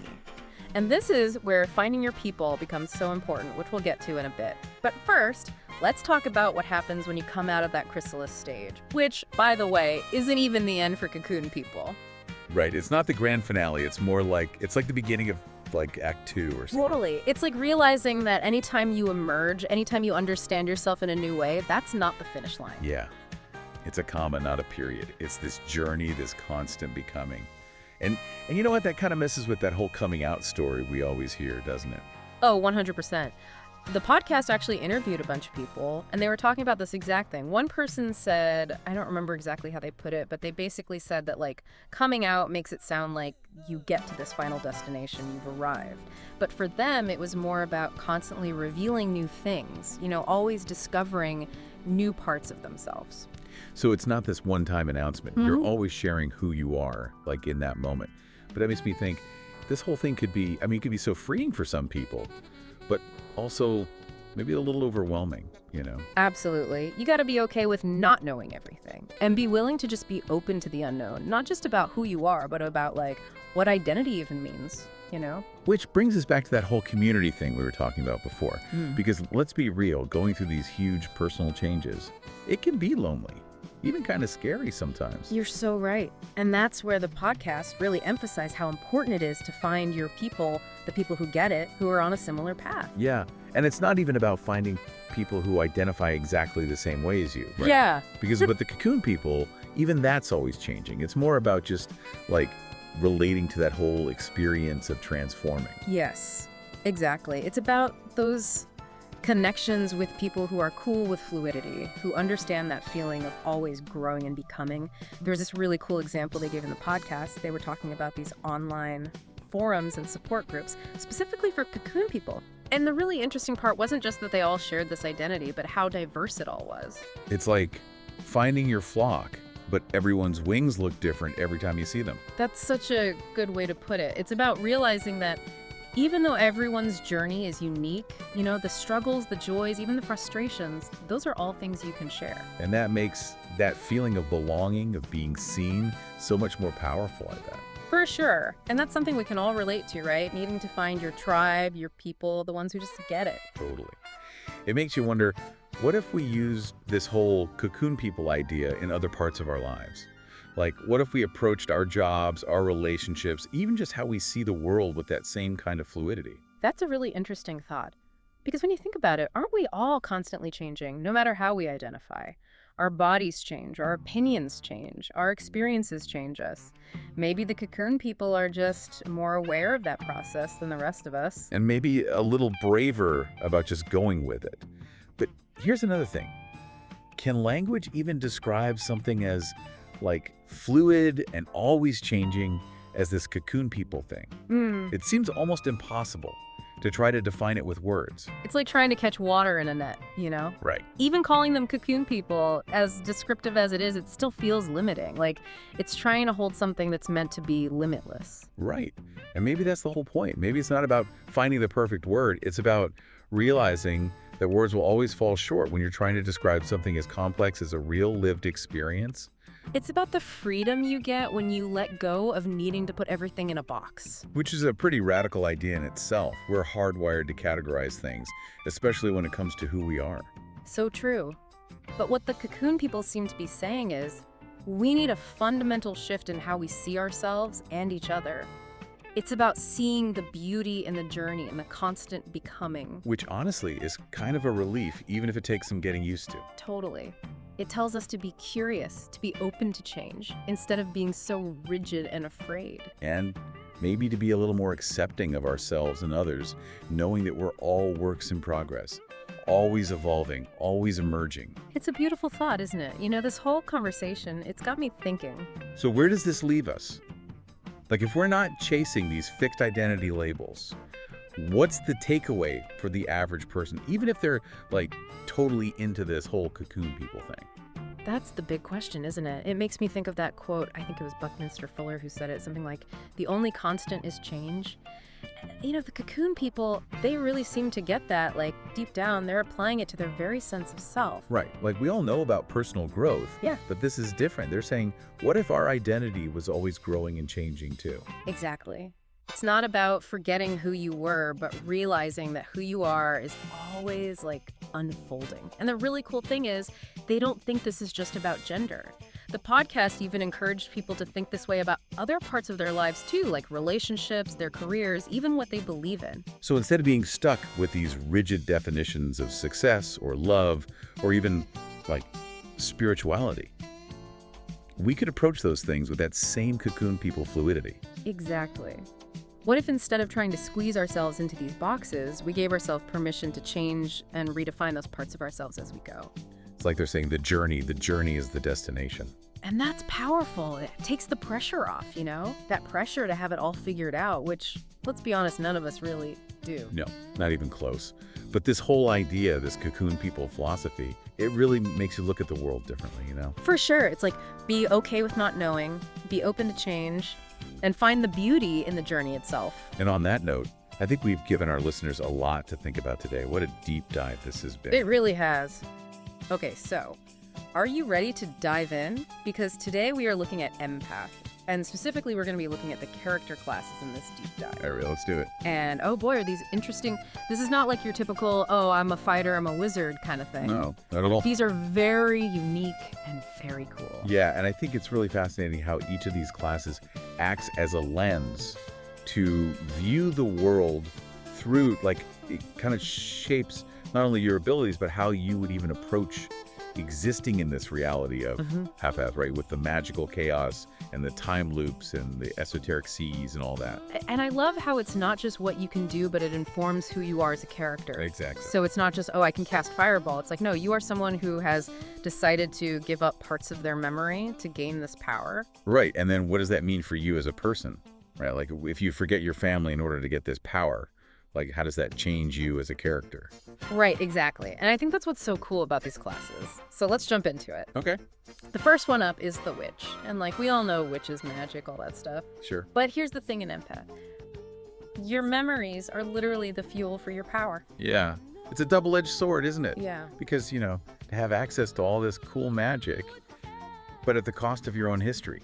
What good is the power if you don't remember what you were fighting for? Exactly, or who you were fighting for. Oh, that's even worse. Yeah. Oh, man. So you could forget, like, your family, your friends, everything. It's really interesting. And then on top of that, there's this idea of the rule of 80. So you can cast spells at normal speed, but if you want to speed things up, you can, but then the effects become unpredictable. Right. That's kind of cool. Well, and just tactically thinking about that, like, in a world with time loops, being able to create, like, temporary bubbles where the time loops don't affect you.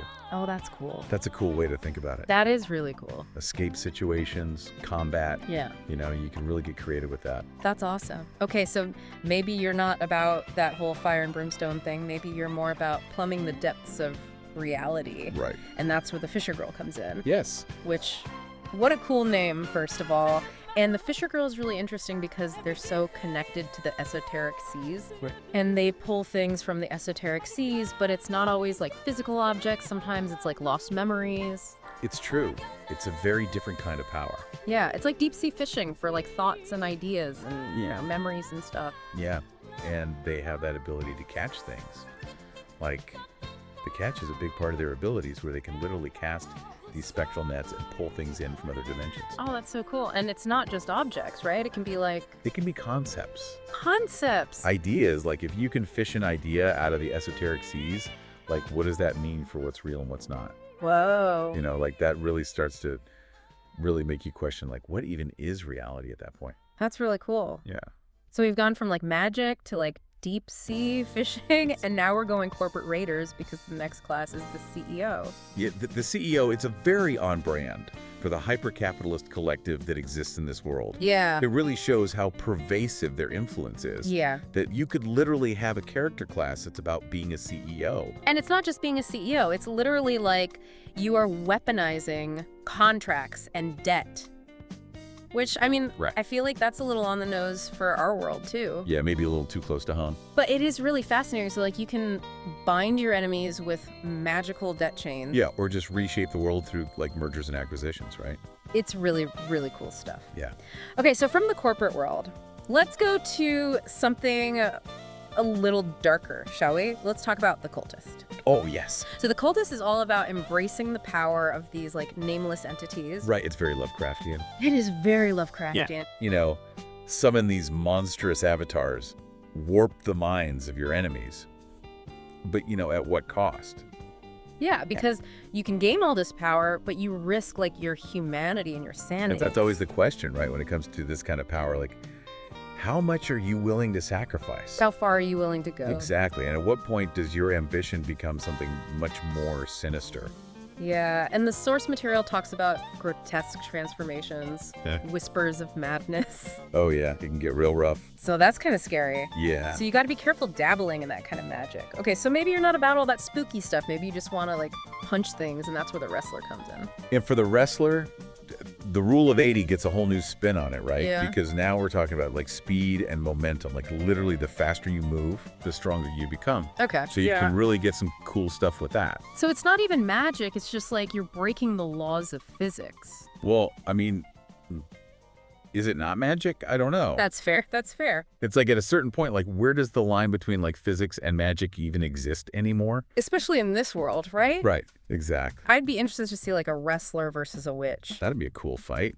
Right. Who would win? I don't even know. I don't know. It'd be close. Yeah. But okay, so from the like very physical to something a little different, we have the nun, Right. The nun. which is an interesting one because this is a world where like YHWH has fallen, right? That's right. It's like the gods are gone, and yet you have this class that is very much about faith. It's interesting, right? Because it kind of speaks to that idea that even though like the gods might be gone, the faith might still linger. Yeah, and I think it kind of points to like how important belief is in this world. Yeah. Because it's not just like, oh, I'm a healer, I'm about protection. It's like, no, there's some serious like firepower behind this class. That's right. There are some like sacred curses. Right. Divine retribution. It can get intense. Yeah. So don't mess with the nun is what I'm hearing. No, do not cross a nun. Do not, because they will mess you up. Exactly. But here's where things take a serious turn. This isn't the Jesus you remember from Sunday school. Okay, we're talking a total transformation. Yeah. The Jesus described in this pamphlet is no longer like the figure we're used to. They've transformed into something beyond our traditional understanding of gender, really a non-binary entity. Imagine, if you will, the compassionate figure we often associate with Jesus, suddenly embodying both masculine and feminine energy, defying every expectation we might have. Right. It's a complete 180 from the traditional image. And where does this totally transformed Jesus choose to make their big comeback? North Point. Yeah. Not just any North Point. Exactly.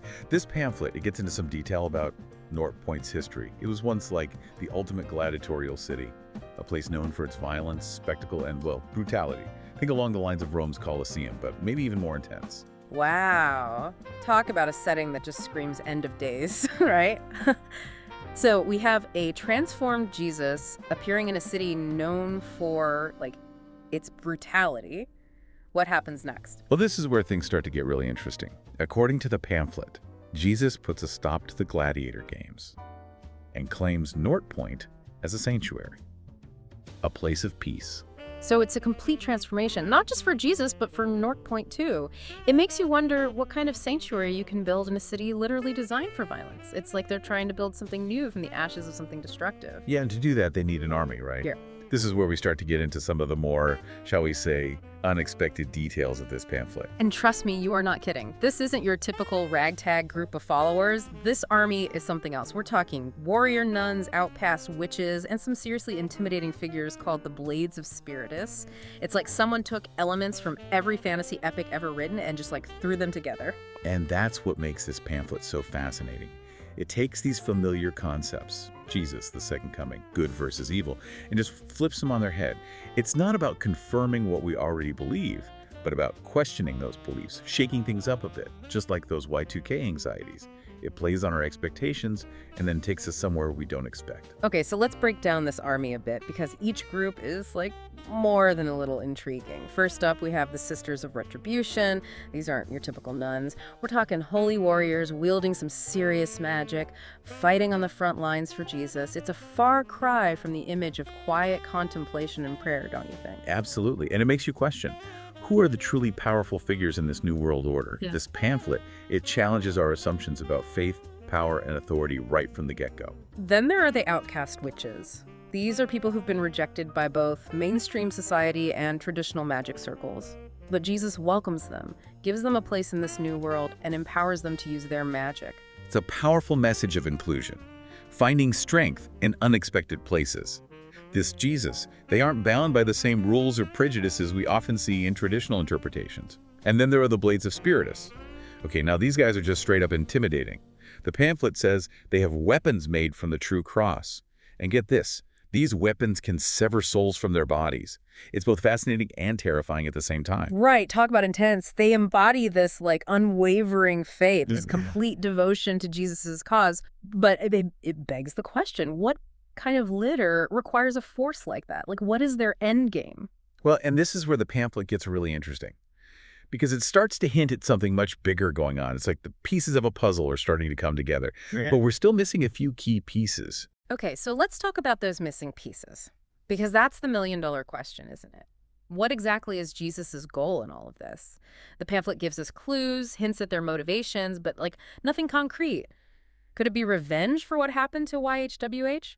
Which, by the way, is the Hebrew name for God, and it packs a lot more punch when you use it, wouldn't you say? It does have a certain ring to it. Or maybe it's a quest to recover the missing Holy Spirit. And this is where we have to connect it back to the idea of, the shattered Trinity. We've already touched on it. But it's important to remember that in this pamphlet's version of events, YHWH, the Father, is gone. The Holy Spirit is missing. That leaves Jesus, the Son, as the only part of this divine power structure left intact. Yeah. Imagine the emotional and spiritual impact that would have. Yeah, it would change everything, wouldn't it? It makes you question everything you thought you knew, even about someone like Jesus. It's one thing for Jesus to return, but to return after experiencing that kind of loss and isolation, it adds a whole new layer of complexity, wouldn't you say? Absolutely. And the pamphlet seems to be suggesting that this isolation, this breaking of the Trinity, it's fundamentally changed Jesus. It makes you wonder, what happens to a divine being when the very foundation of their existence is shattered? Does it warp their purpose, their very sense of self? And what are they willing to do to reclaim that sense of wholeness? It's deep, right? And then the pamphlet drops another bombshell. It talks about Jesus wanting to destroy everything, heaven, earth, the whole shebang. Now we're talking literal apocalypse. Yeah, it's a terrifying thought. But remember, this pamphlet is more concerned with the why than the how. What would drive anyone, even a divine being, to such an extreme? What kind of pain or anger or despair would have to fester to make someone, especially someone like Jesus, want to burn it all down? And that leads us to the biggest mystery of them all, this artifact that Jesus finds buried beneath North Point. The pamphlet mentions this object that apparently predates even the gods. It's the ultimate mystery, isn't it? This object, whatever it is. It seems to hold the key to understanding everything else. It's a source of immense power, maybe even something that inspires fear. And the way Jesus is drawn to it, it's both captivating and a little unsettling, to say the least. Okay, I have to ask, what if this artifact is connected to the Holy Spirit? What if the Trinity wasn't always a, neat and tidy three-part deal? Maybe there's more to it than we've ever known. That's certainly a possibility. The pamphlet seems to be hinting at a much larger, more ancient cosmic order than we've ever considered. Maybe this artifact is a remnant of that older order, something that predates even the deities we thought we knew. Okay, so picture this. Jesus, the last remaining member of the Trinity, stumbles upon this artifact. And suddenly, everything changes. It's like a switch flips. They're not here to save the world. They're here to, rewrite the rules. Exactly. This isn't about redemption or salvation anymore. This is about power on a scale we can barely comprehend. And it makes you wonder, what happens when even divine figures become so disillusioned, so driven by forces we can't even grasp, that they're willing to destroy everything in their path? It's like this pamphlet is holding up a mirror to humanity, right? We have all these fixed ideas about good and evil, saviors and destroyers. But what if the lines aren't as clear as we thought? What if that potential for both exists within us all? That's the thing about power, isn't it? It has a way of blurring the lines, even for those with the best intentions. And when you combine that power with disillusionment, with the feeling that the old rules no longer apply, well, that's when things can get really messy really fast. It's a scary thought, right? I mean, this pamphlet paints a pretty bleak picture. Jesus returns, but instead of offering salvation, they're talking about bringing everything down. It's a far cry from the hopeful message we usually associate with the second coming. It is a complete upheaval of expectations. But even in that potential destruction, there's a glimmer of something else, something unexpected, a chance for a clean slate, a new beginning. This pamphlet isn't just about the end of the world as we know it. It's about what comes after. It's asking us to consider the possibility of, radical change, even if it comes at a cost. So maybe it's not all doom and gloom. Maybe there's a strange kind of hope in there somewhere. If even Jesus can embrace change on such a massive scale, maybe it says something about our own potential for transformation. That's the question this pamphlet leaves us with, isn't it? It challenges us to examine our own beliefs, to confront those things we take for granted. It reminds us that we all have the potential for both darkness and light, for destruction and creation. And sometimes the most profound transformations, they come from the most unexpected places. Okay, so we've got all these really cool classes, right? Each one is like a different way to experience the world of em.Path. Right. But what I think is really interesting is how these classes reflect the world itself. Yeah, what can we learn about the world by looking at the kind of powers that are available to the characters? Exactly. So like, for example, the CEO class, right? Yeah. Like, what does that tell us about this world? Well, I mean, it definitely says something about the hyper-capitalist collective, right? Like, they're not just some, like, background noise. Like, they are a major player on the world stage. Yeah, like have corporations become the new gods. It's very possible in this world, right? Right, and then you've got the nun, and like you were saying, why HWH has fallen. Like, what happened there? Right. What happened to the old gods of this world? Yeah, what does that mean? Like, it really makes you think, like, how did that happen? Did they just, like, fade away? Was there some big cosmic battle? Right, was it a slow decline, or was it like, boom, overnight, the gods are gone? Right, and how does that change the way that people view the world and their place in it? Exactly, and then like, on top of all of that, you have this idea of the time loops. Oh yeah, don't forget about the time loops. Which I feel like we haven't even really gotten into yet. Right, like how do the time loops affect literally everything that's happening in this world? Yeah, how do you even strategize when like the past can just repeat itself? Right, and how does that affect your decision making? Yeah. Right? If you know that like, no matter what I do, this loop is just gonna reset, like, does that make you more likely to take risks or more likely to play it safe? Oh, that's a good point. Or does it break your mind? Or does it just completely break you as a person? That too, because I feel like if I was stuck in a time loop, I would lose my mind. Yeah, it's definitely a recipe for some existential dread. For sure, for sure. I know if I was stuck in a time loop, I would just be like, what is even the point? Yeah, it really makes you question like free will and all that stuff. Right. But I think that's kind of the beauty of these character classes, is that it's almost like they each have a different response to the time loops, like a different way of dealing with that existential dread. Okay, I like that. Like the witch, for example, Yeah. right? They manipulate the time loops to their advantage. Right. They've kind of figured out a way to use it to their benefit, whereas the CEO is more like, I'm just going to overpower the time loops with sheer resources. Right. Just throw money at the problem until it goes away. Exactly. And then you have the nun who maybe their faith gives them a way to like transcend the time loops altogether. Interesting. Okay. Because if you have faith in something bigger than yourself, maybe the time loops don't seem so scary. That's a really cool way to look at it. Yeah. So it's like each class isn't just like a set of powers, it's like a whole philosophy It's a whole way of life. Yeah, on how to exist in this crazy world. exactly. And that kind of brings us back to, I think, one of the core themes of em.Path, which is identity. Okay. Right? Like, does M choose her class knowing all of this, or does the world kind of force her into a role? Does it shape her into something that she wasn't expecting? Oh, that's deep, man. Deep stuff. So if you were M, right about to step into this world with all its chaos and time loops and all that, Right. what path would you choose? Which of these classes speaks to you the most? Yeah, which one do you think you'd gravitate towards and why? That's a good question, and I think a good place to leave it for our listeners. Yeah, let us know in the comments. Let us know what